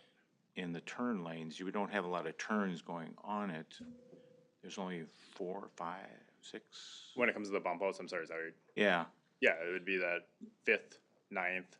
I mean, we don't have the kind of buildings we have on Main Street. So, Right. So there were The different visibility. considerations I on still it, don't but, but I get what I don't disagree, but. I will say, Bruce, just along in terms of turnout, this is an interesting project, being that 10th Avenue is it a minor arterial, Ken? Major. Affects probably more people than we have affected in recent street projects, but because nobody backs up to it, we have very few assessments, and so most people, there's a lot less people that are gonna feel like they need to comment on it, because they're not necessarily, their wallet's not getting directly hit with the assessment. Well, the 100 is the 300 feet Yeah. letters? Okay, so, okay, I see. The number of accessible people are how many? I don't recall, but I want to say it was maybe about 30? 13 residential 14? properties. It wasn't much. So then, I think I've asked this before, so I apologize, but how much of this project is coming out of general levy funds? So with 3 options, I'm just gonna use a round number, about $1.2 million total project cost. $200,000 is identified as general levy, and $180,000 out of assessments.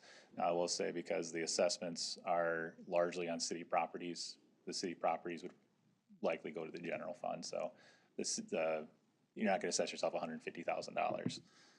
So you'd have to make that up with additional funding, so that would probably actually come out of the general levy. So this is an unusual project. Usually we don't have that many, and I probably should express that better in the report when I think about it. So most cases we do, if we have an assessment on a city property, it's a park or something like that, but it's not 75% of the assessment like it is on this one. So about 350? Probably closer to 350 would, yeah. And that of note is later we're talking about our grant application to try to cover our 350 part that would come out if we were able to get the grant application here, our next item, or 2 items from now. But that wouldn't cover the whole 350, that grant application. I believe it was. 400 is what we'd be looking for. Oh, okay, I thought some of it didn't qualify for it, okay. Yeah, at this point, if you did receive funding through the local road improvement program, you would have to then complete that study like we referred to, because then you would be using state aid funds, because LRIP is administered through state aid, so you would have to go through that process. But the only thing that would be non-fundable at that point would be the trail improvements, because the trails not meet the design standard for a multi-use trail. It's not 10 feet wide. So without doing a full rehabilitation and reconstruction of the trail, that would probably be the last item that would be likely under the general portion of the project. So that'll always hang out there. There'll always be a general contribution no matter what, but that would likely be the only thing that you wouldn't be able to use your funding for. The median that we were talking about, how long was that? how, would that run the whole length of that, or? Not quite. It's a little easier to refer to. It is shown in the figures, but it's essentially if you're on 10th Avenue Southeast and it has the cross hatching where there's not a turn lane actually marked, that's where the center island would be. So it'd just be kind of taking all the, it's basically dead pavement. It's unusable pavement. Doesn't serve any purpose. So removal of it and installation of the island wouldn't affect traffic in any way. So that's where we identified those to go. And then also looking at the crosswalks to make sure those are also used as refuge where possible. Well, and the reason I asked that is because I was gonna ask Matt, how many man hours or how long do you think that would take to clean out on a monthly basis, or? Yeah, there will definitely be a budgetary item if there's medians, because you have to wood chip that at least every other year. And then staffing to maintain them. I've never ran the dollar figures, but. I know, I didn't mean to put you on the spot, No, but just I'm kind just of a saying. guess. Yeah, it's a maintenance. I mean, yeah, would it be a half a day that side of one side of the road, would it be closed, or would it be an hour, or? When you're doing watering of all the plants, whatever you decide to put in there, wood chipping the medians, multiple days to wood chip all that. Of note, Sean, it's medians, you can see exactly where they're at. It's page 127 of the packet. Starts the first, I think it's 2 pages there of what the medians are, and it's the blue. So it's not all of it, it's a lot of it. Yeah. But yeah, it basically takes out the blue portions on turn lanes only.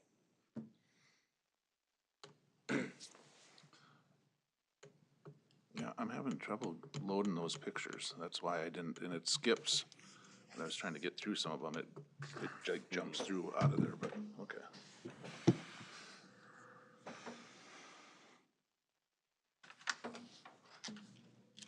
So what does an architectural design look? I know we heard from 5 people that like the bump outs, but I think if people, especially within those, and that's a pretty large development of houses, if they saw what that architecturally would look like, or both of them, and compared the two, I would think that they'd want to beautify that road a little bit more, but maybe I'm wrong. But what does something like that cost?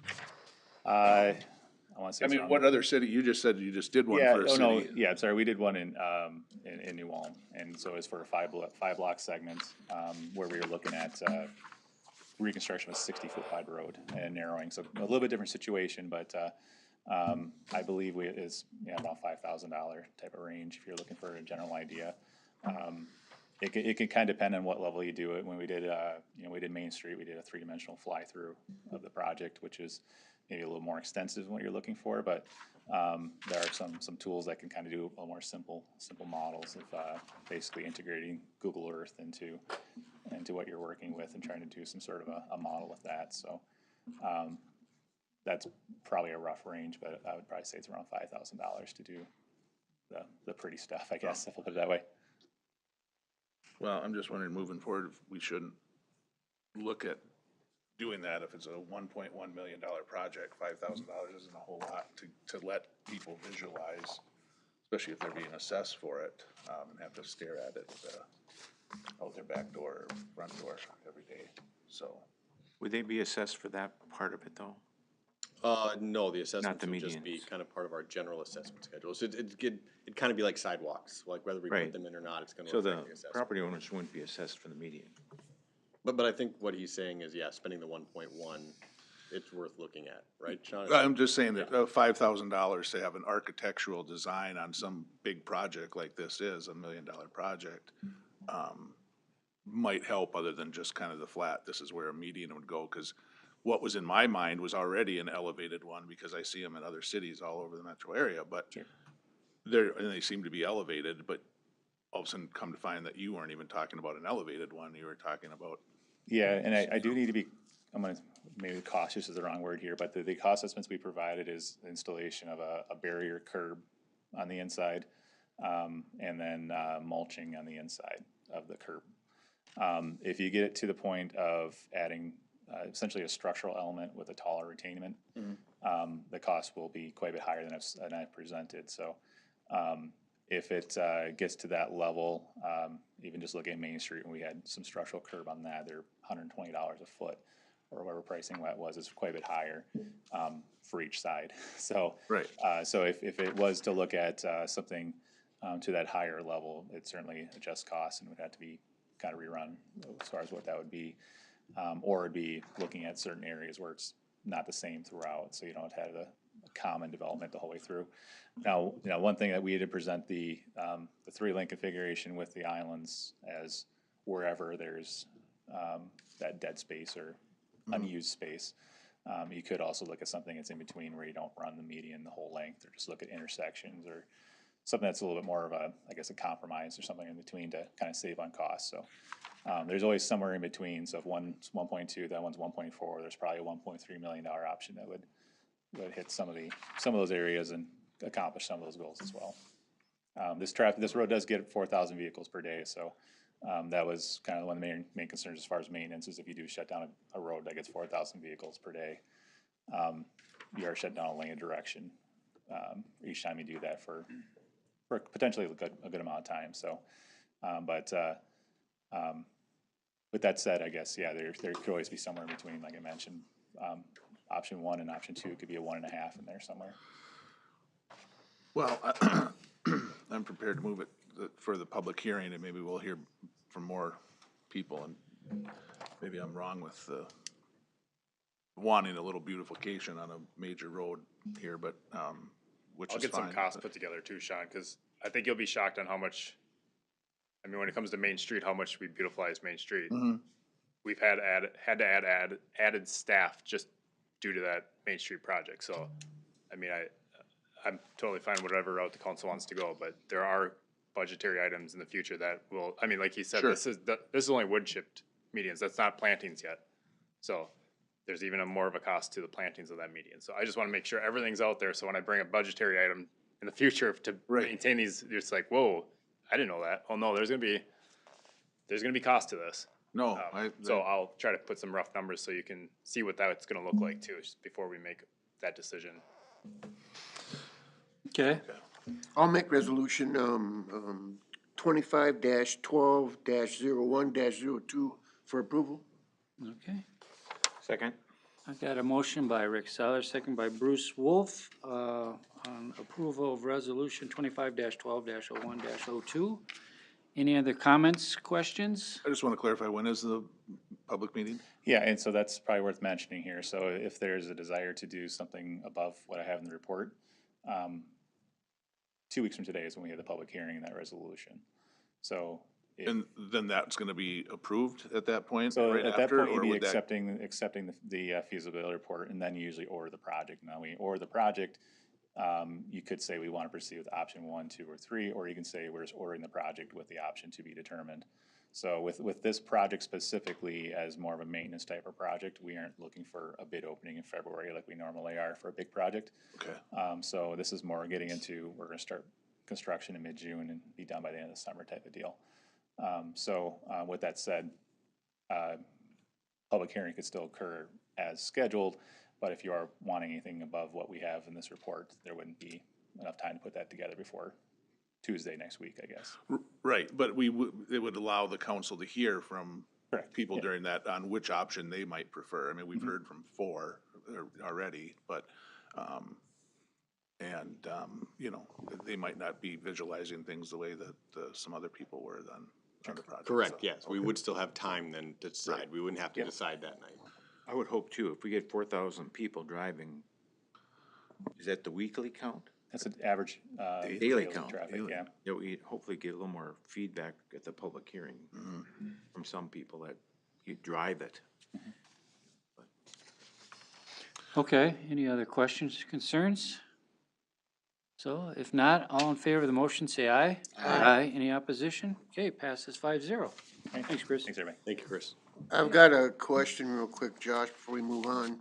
Yeah. You've got, resolution, 25-12-01-03.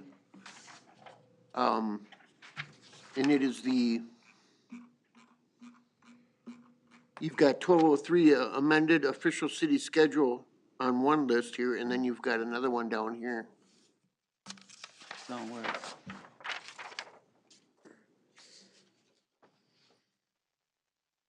So we just approved number 7B, 02. Right. Two, Yeah, we've so got then O we- three 03, is in 10. and Yep. then 04 is in 10, and 05 is in 10. Okay, and is this just a different O3 then, or? What 03? Or is there? Oh, you're talking about the No, actual, this is the correct 03, so we just did 02. So now we're moving on to 03. All right, and you've got it down here, you've got it as, is that this? So it is this amending official fee schedule, that's what we're on, which Well, companies. not too bad, it's not. Yeah, right, I did the O2 Yeah, already. yeah, so Wow, my this is computer's just like talking yours, about- it's, This is like the presentation of what this resolution is gonna be. All right, so this isn't even necessary.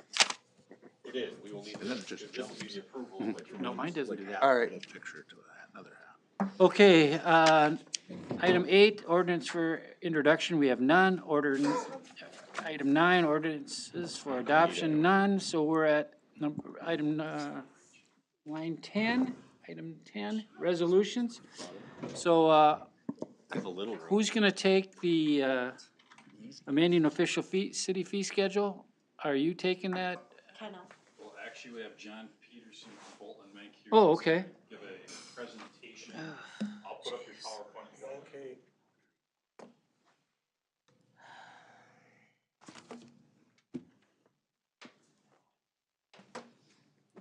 Okay, thanks, Ken. Thank you, Mayor, Council. John Peterson from Bolton Mink. Oh, there it is. It moved.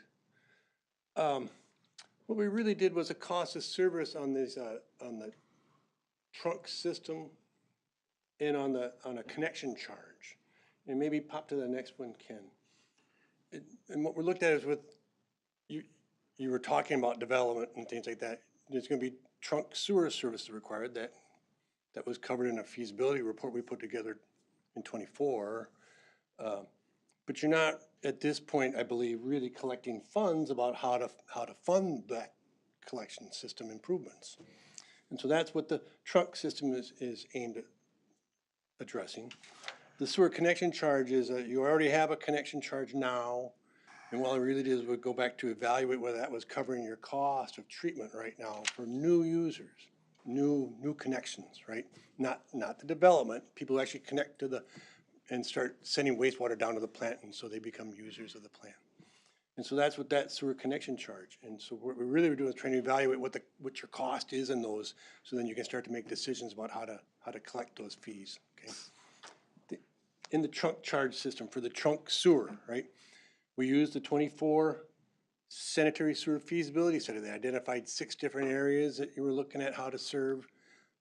In that, it defined those capital costs that would be coming when those have to get served. Defined the service areas that we're talking about.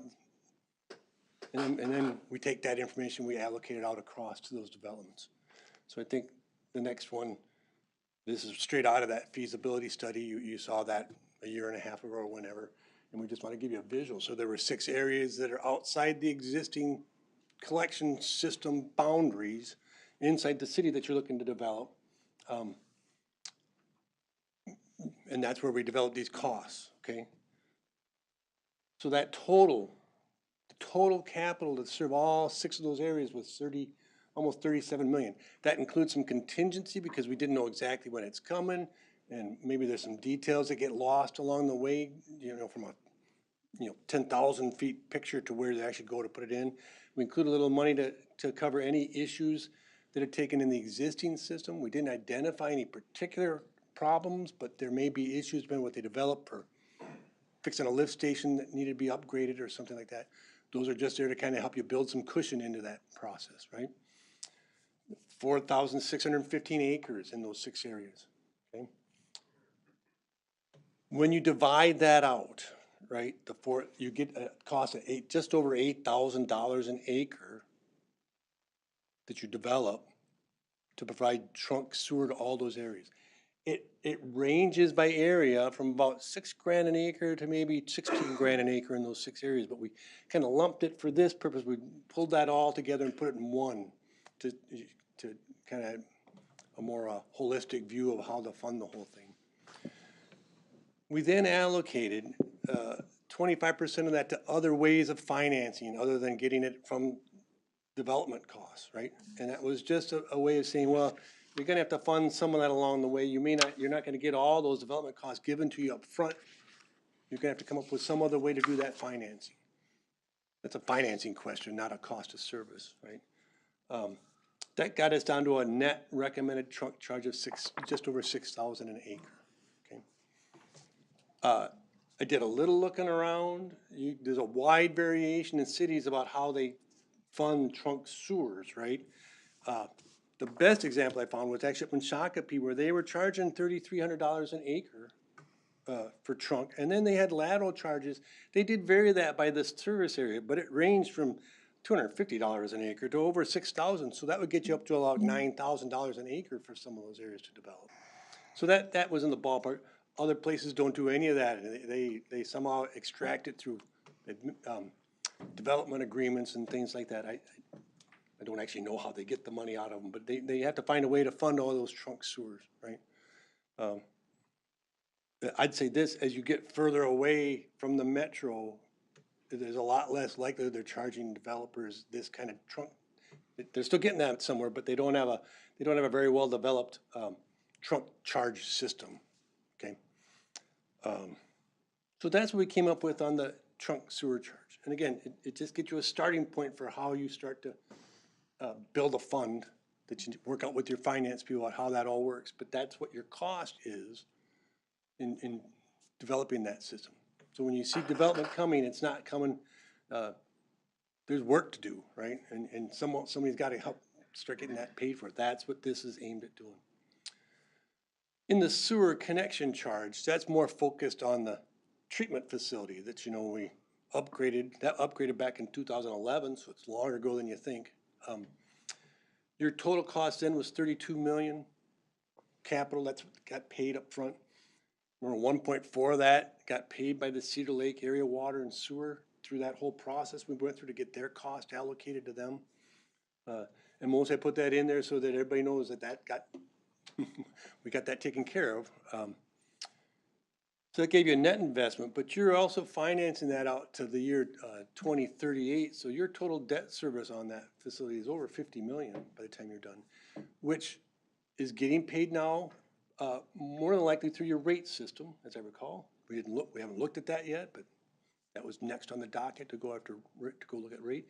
But somebody's paying that now, and so in essence, your existing users are carrying that load for the future users that are coming, right? And I think if we go to the next, because remember this is just a kind of a quick, it's got a two-phase, you had two phases at the plant, up to 2.5 MGD. Some of the plant's ready for that, some of it's not. We allocated all those costs out based on future versus existing.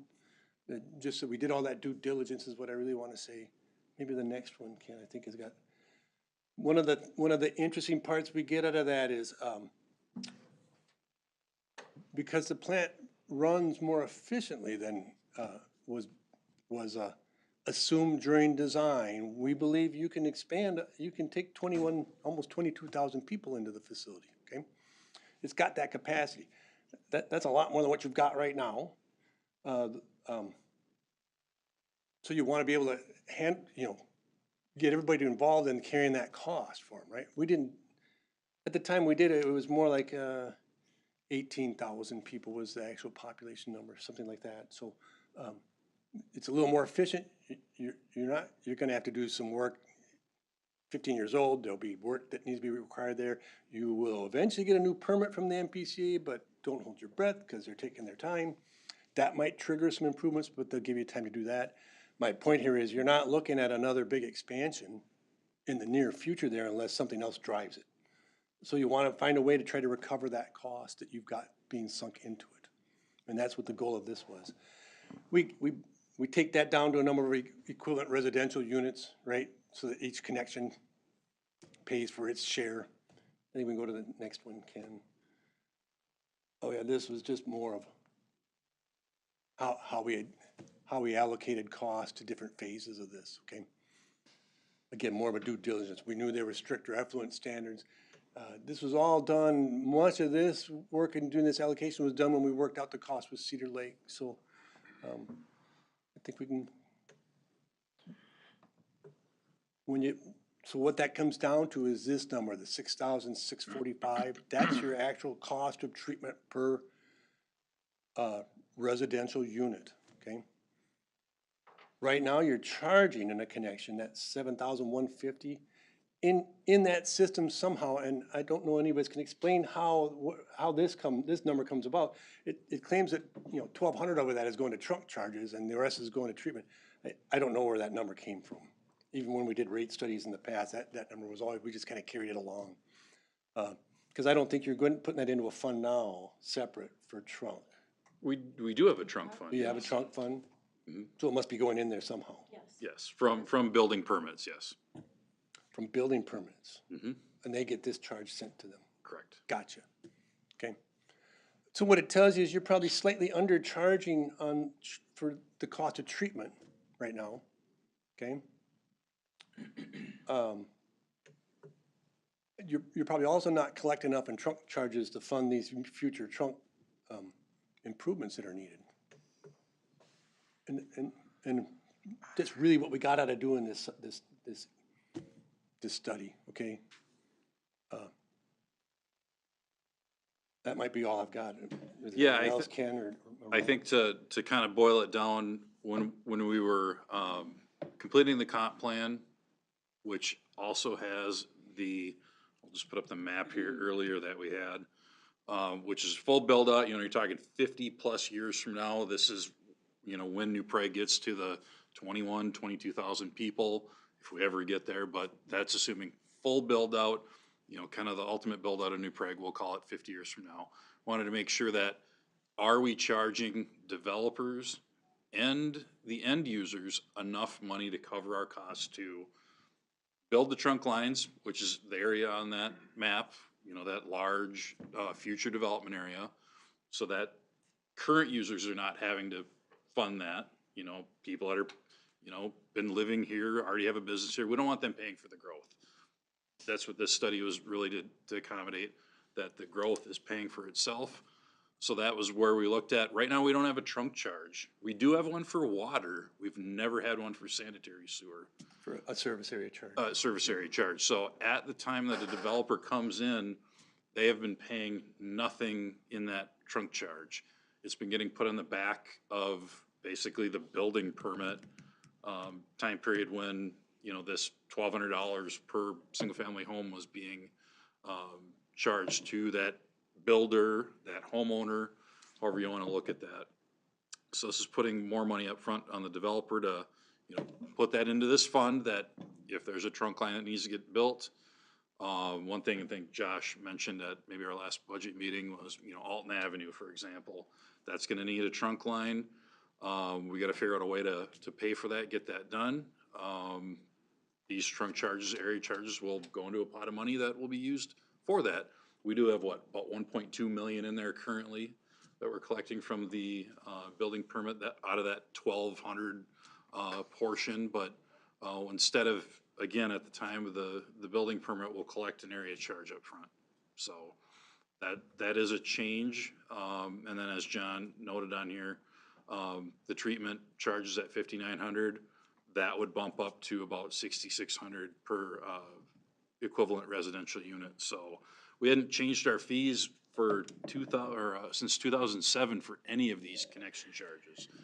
And as John said, even prior to my time in the city since 2004, I don't know where these break out of how much went to the trunk fund, how much went to the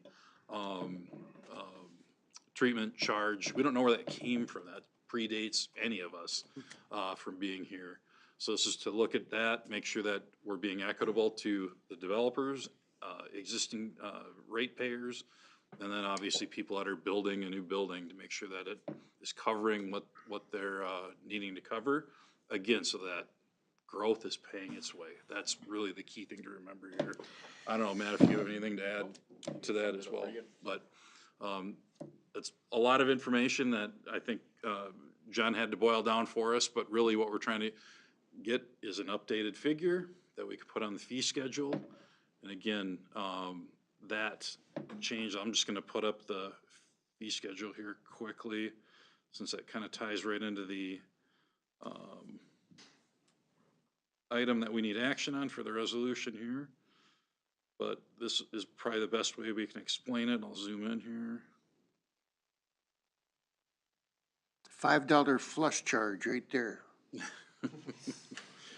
So again, That's just for you, Rick. so based on Bolton and Manx review of their study from 2024, we'd be looking to, basically, it looks like a reduction in our sewer connection charge at the time of the building permit from $71.50 per residential equivalency unit down to $66.45. That is for the treatment. It is technically an increase from the current breakdown that was about 5,900, excuse me, that John had in his PowerPoint. And then the new fee is the 6,010 per acre that would be added at the time of platting or at the time of the development. And that would go along with the 2,814 an acre that we get for water. Not to confuse the issue too much either, but we also have an $1,800 per residential equivalency unit charge for water. So we already had it broken out for the water side of it. We never had it broken out for area charges and connection charges for sewers. So that's what we're accomplishing by finally having this analysis and study done based on that growth plan. So you're talking about increasing it about $5,500. Yes. At the end, I mean, if you So lower the one from 71.50 to 64, yeah, so how would and it, then you have 6,010 you're adding, that's a Yes. new fee. so how would it impact a typical single-family home, quarter-acre lot is about $1,000 more per single-family home in sanitary sewer charges. That is kind of the bottom line of what you're looking at here. What's that? Because the one split per acre. Correct, yep. And And again, that recognizes that we haven't raised our fee since 2007 for any of these connection charges. Because we just didn't have the realize if you- information if to be we- able to do that. If you don't go ahead and do something like that, that money is coming from somewhere to build those facilities. It could be, you could try to get it out of rates, you could get it some other places, but they're gonna, that money, you gotta build that trunk sewer system somewhere. Robin just corrected me, we actually have about 2 million in our trunk fund currently. But when we're talking at, was it 37 million for trunk build out? I mean, Well, we gotta collect that over time. just to understand the math, if we did this whole service area at one time, it's gonna cost about 36,900,000. You've allotted 75% of that to the charges. If everyone paid their charges, we'd have 75% of that, and we'd have to come up with about $9 million. And we've got $2 million, but we're short $7 million to do this. And I'll be dead before we do all that development probably, but that's a lot of development. One of the thoughts I had as I put the, I developed a whole spreadsheet model that Ken's gonna get when we're all done here, and then he can play with it. But the idea was that number is, I kind of pulled that out of the air, right? If you find it needs to be more or less as time goes. My point was, I think you needed something up front because you're not gonna get it all at once, so you need to think you're gonna be putting some money towards this to start. Whether it's out of that fund or some other way to do it. And that's a There may be finance other options, question. but we have to come up with a 25%. There could be grants out there at some point. I was saying, I do know there's grants. I remember 3-4 years ago now, very early after we got here, I know I was in connection with someone from the national EDA that did say there are grants available for projects such as this, like multiple millions of dollars if we can get together a good package. And so again, that was 3 or 4 years ago, so who knows? But you have to actually have a land that you are gonna develop to get. Yeah, so I believe, some of that money was based around, like, are you actually creating jobs or like developing land, not just throw it in the ground and nothing's there? But there are certainly grants available for that, and I would assume this becomes a working project. Every 4 or 5 years, we're updating this, based on new costs, or if how we want to fund it, maybe it changes off of that 75%. to move this up and down. So I certainly would highly recommend us not waiting another 20 years to do this again. So the trunk charge, is that, that's per acre? Per acre, correct. So if you don't make accommodations for apartment buildings or high-density use, or? No, that's where you get the treatment, at that, or the treatment charge at that point, at the time of the building permit, that would recognize that you have, you know, on a one, let's say it was 1 acre of land and you had 50 apartment units. That's where you're gonna collect 50 residential equivalence units on that 1 acre because it's an apartment. Right. On the flip side, if it was 4 residential lots, you're gonna have a heck of a lot less treatment to do for 4 residential homes. So that's where you always true it up kind of at the end with, what's your actual end user here? Just to get the sewer to the lot, that's where you get the per acre, to pay for the trunk line just to get it there, so that they have access to it. No, But you're, yeah, okay, I probably need more time to think through that. Well, You're adding mm-hmm. more value by bringing a trunk line to an apartment building than you are to a house, but. well, so I'd add, when we built the model and we took the numbers out of the study and added 20%, some of that was to account for the fact that maybe it doesn't develop the way, you know, when we did the study in 24, there were assumptions on how that was gonna develop. Maybe you change that, maybe it goes up or down. We think that'll build enough flexibility in there to make those adjustments, which is why you then need to review it every few years to see how that's working. So, I'm sorry, it's a little bit gray, but. So I know as we got into this, Bruce, John's recommending a flat $6,000 an acre. We looked at it, like if you look at the various colors on that map, like the various colors have various costs. Some of the colors are cheaper, some of the colors are more expensive. And I know talking through with Ken, there are cities who may try to incentivize, like, you know what, we really want people to grow in the yellow, so maybe we'll lower the per acre cost in the yellow and raise the per acre cost everywhere else. But yeah. No shock up you well, but when I see that variation by area, I assume that was some of what they were doing. Or just that was the raw cost it was, I don't. There's certainly a ton that we can play with in this even from an EDA perspective on encouraging growth in certain areas of towns. Right, but I think you're kind of thinking of a zero-sum situation there, and I'm just mindful or concerned about the 25%. No, fair. And no matter what your zoning is, the cost of getting the trunk line is the same. Oh, yes, I agree with So that. it's, yeah.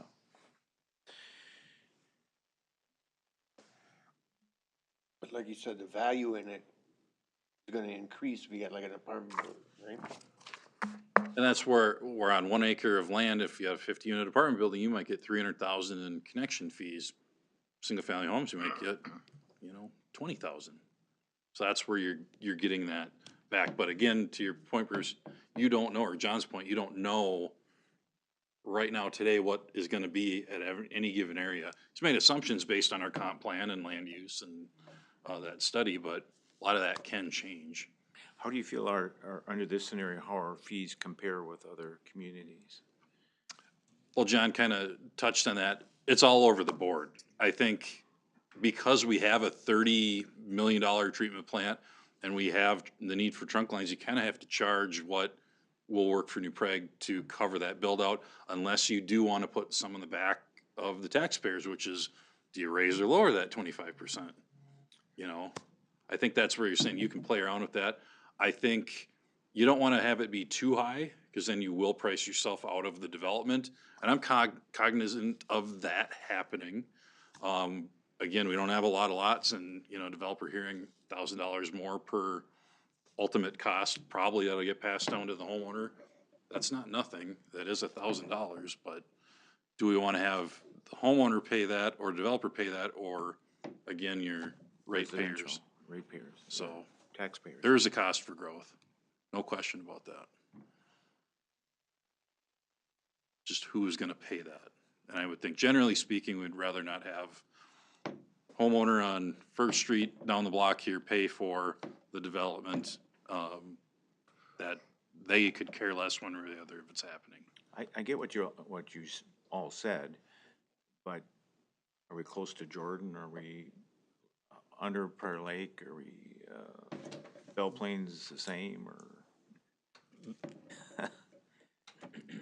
everybody does it so differently, it's hard to get a apples to apples comparison, is what I'm telling you. Even on building permits, it's hard to get. Well, I'm that. just concerned, maybe we can talk about it later, but if a person's building a house in Jordan or New Prague or Belle Plaine or wherever, Yep. how much is the variance between someone buying a house, building a house in New Prague? Right, it's been a couple years since we did that exact breakout that you're talking about. We could update that and look at that. With this, I know, I can tell you right now, we're gonna be $1,000 more per home roughly on average than where we were today. Before, But I couldn't tell you right now today without running the numbers again, how we compare to a Jordan or Belle Plaine for that single family home. But definitely can do that. Sure, and there's other factors too. Their tax rate is higher than ours in some of the communities around us, so that would be a factor too, and Well, and their water treatment plant might not be as sophisticated as ours, or they might have to build a new one, so Yeah, they're in a that's. different stage of where they're. Yeah. But aren't they all Med-Council? Jordan is, I think, and Elko. Jordan is not, but, Prior Lake and Shakopee are. Right. Is Elko? Elko's Yeah, right now, Met-Council. yes, yep. Belle Plaine's not, Montgomery's not. Belle Plaine's not, Montgomery's not. We have a very mixture. Around And us. this is that perfect example, I know this is Yeah, not, you always wanna compare yourself to like, what is other cities doing, but it's really, how does it fit New Prague best? And again, I think anyone can check rates, our rates are higher than other cities because we already took that leap of replacing our waste treatment plant. I have a hard time raising rates that we do every year, the 3 to 5% that we are adding on to that, to already our residents that are paying for wastewater and adding not a trunk charge, but adding that onto the rates to pay for these trunks. I have a hard time doing that part of it just with our rates where they're at right now. I mean, that's just my opinion. And again, I think me and Ken talked about this right away. How does this affect a developer coming in? I mean, you never want to scare any developments coming in. I think that's where we're working with John and Ken and myself. This is what we felt like was a really good meshing of all of them. Not saying it can't get tweaked, but it felt like this is a perfect mixture of. You never want to see rates go up, but still making sure your trunks are being covered in the future. Because we are at that point where there's not a lot of development left that I can feed certain areas, and we are getting to that point where we're almost not maxed out because there are areas that we can feed, but we are getting close to that point where we can't grow anymore. Yeah, and the only way to pay for it would be on the backs of existing taxpayers, which I don't think anybody wants to have that happen. I can share this too, out of those communities you just mentioned, Belle Plaine, Jordan, Montgomery. I believe I know Belle Plaine we're expanding that facility. They'll have a cost. Jordan is also. Montgomery needs to, but they are waiting, but they have another cost coming. So when you go do that comparison, what I'm really counseling is, you gotta kinda know where they're at in the terms of I think what you made mention, you don't know where they're at in terms of that cycle or their permitting or all the other stuff. So I'm not, it just is, everybody's at a different spot. I think Bruce Reimers kind of mentioned that at the presentation for the utility funds as well, that like for water, same thing, you don't know who's built the water treatment plant, who hasn't, and how do your rates fall. So you do need to, we shouldn't wait till, 18 years again to redo this, but we need to do that every, 2 to 3 years probably. Okay, any other questions? Okay, I will make a motion to approve Resolution 25-12-0103, adopting an amended official 2025 fee schedule. And I'll second.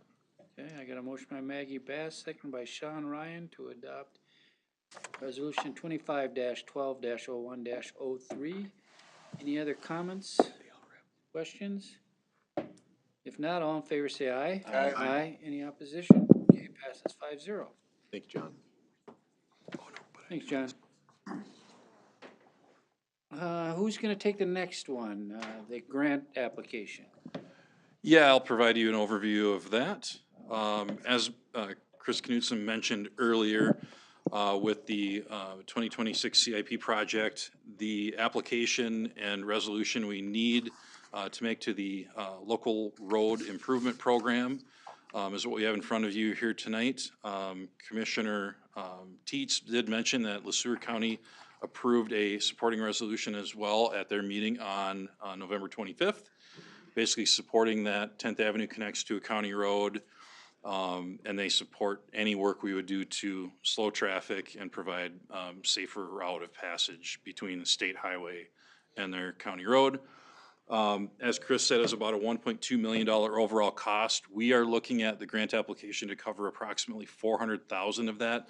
Again, to cover the roundabout, cover the bump outs, and cover the RFBs. This could include costs for the median as well, but it has to be related to safety and those types of improvements. We can't just be purely aesthetic. So that is where we came up with this application this time. We had applied back in 2023 for the full overlay and everything, but we're directed to focus on the safety improvements. So that's why we reduced it down to 400,000, but that would cut our local amount that we'd have to pay. So we're hopeful we can get the 400,000 or at least most of that. We would be grateful for anything they could offer for this program or through this program as a roadway of regional significance. So look for your support here tonight to get that application turned in. It is open-ended enough to kind of answer Sean's question of, are we locked into one design with this application or not? Because we don't know where we're going to be in with that. And the answer is no, we will apply with these three options being considered. And however it turns out, we will obviously fit the project with whatever funding we're able to obtain. Okay. Any questions for Ken regarding doing this grant application? If not, I guess I'll make a motion to approve a resolution 25-12-01-04 supporting the grant application. Second. I got a second by Rick Seiler. Any other questions or comments? All in favor say aye. Aye. Aye. Any opposition? Okay, it passes 5-0. Thank you. Next, Ken, I assume you're gonna take care of this one? I will, or and- Josh, one of you two? Josh can help me out too. Unless Josh, you want to take it? I'll take it. Do rock, paper, scissors or something. Yeah, we could do that.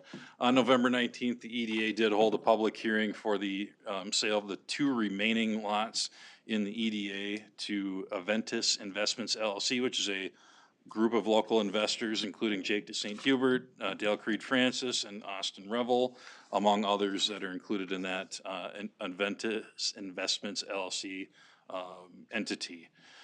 They are offering, and the EDA approved moving forward with a full price offer of $225 a square foot for those lots, which is what we had our market study and appraisal at. So they are offering full value. They would construct a 30,000 square foot building to house a Guns R Us new business entity on lot 5, which is closest to Bricks Boatworks, and then the other lot, lot 4, would have a 20,000 square foot building with a tenant, main tenant being Steelhead Outdoors. It's kind of a safe manufacturer for guns and other valuables in homes. The big lure of their company is that they are basically, they can be taken down and moved without a moving company in more manageable components and move from one home to another. They also do built-in home.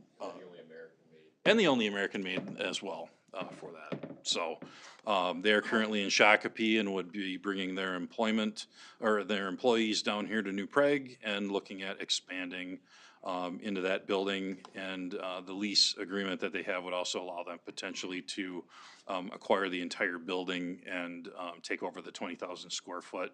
But in phase 1, they would be taking approximately 50% of that at 10,000 square foot.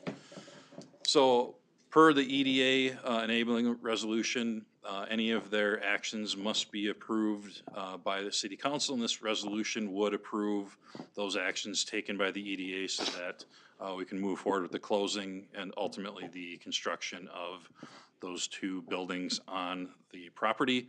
And they would have to start construction within 1 year of the date of the closing, which we would anticipate sometime by February of 2026. Okay, any questions? Yeah, so what are they actually doing? What is the business again? One of the two buildings is a 30,000 square foot warehouse For for safes. GunsRUs.com, which is a new company they're starting up to provide basically wholesaling of firearms, ammunition, and other items to local firearm shops such as 2FC, but they would intend to have that be national supplier for them. Smaller gun shops, and then the second building would be for Steelhead Outdoors and another to-be-determined tenant at 20,000 square feet. So two buildings on, each on a different lot. Does Guns R Us, are they taking the whole building? They will eventually take the full building. They Okay. said upon startup, they probably won't need the full 30,000, so there could be another tenant in there. Not retail though, or is there? No, they would not do any retailing. What about a second tenant? It would be open to any use that would fit within our zoning requirements of the I-1 Light Industrial District. But we do allow some retail. You can have a certain up- percentage of a square foot, if I remember right. from Yeah, up to planning. 30,000, or 30% of a building, correct. Up to 5,000 square foot maximum for retailing.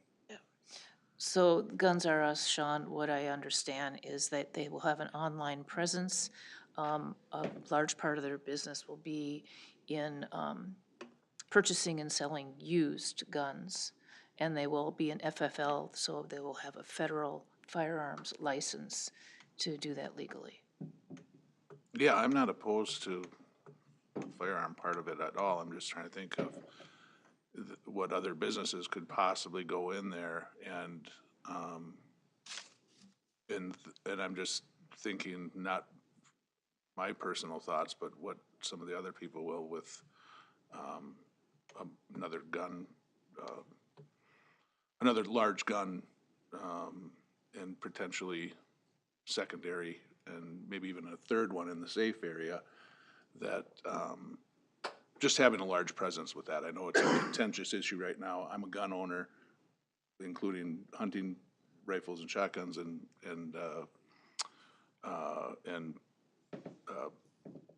small caliber pistols and whatnot too. So I don't have a problem with this business. I'm just trying to think, and I guess it meets all the requirements. My two things that I didn't like, the public meeting is at 7:30 on a Wednesday, and I don't know if that gives enough people time to share their thoughts, which is a little bit of a concern for me. But and I don't. How did it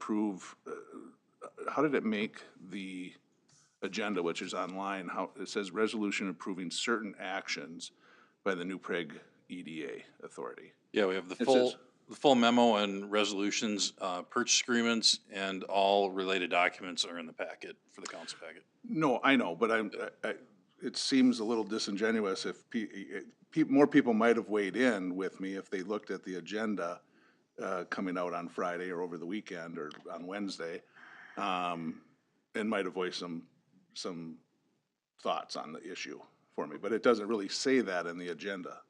It just says certain actions. It seems like we're almost trying to hide something. I know guns can be contentious, and I personally support gun rights, but you might see where if it said that we're gonna put Guns R Us in here, or gonna discuss it, the action is gonna be Guns R Us coming into the industrial complex. Right, and We might have all heard a little bit more from some people that are against it, you know. No, and I think, I mean, as with most of our stuff, we worked with our attorney's office on drafting a lot of this stuff, and it's kind of, we don't try to treat any one use different than any others, and so we treat it the exact same way that any other time the EDA has sold land to any others, kind of on how that's gone forward, so. I don't remember using the word certain actions. Usually it was more specific, that it was going to be Hunsel Builders, or it was gonna be, we're looking at, what's the other business? Braith? Braith or whatever, yeah, that's a good. Well, I know every resolution we've had has been the exact same title. Is it? So, yep. Okay. Yeah, I think,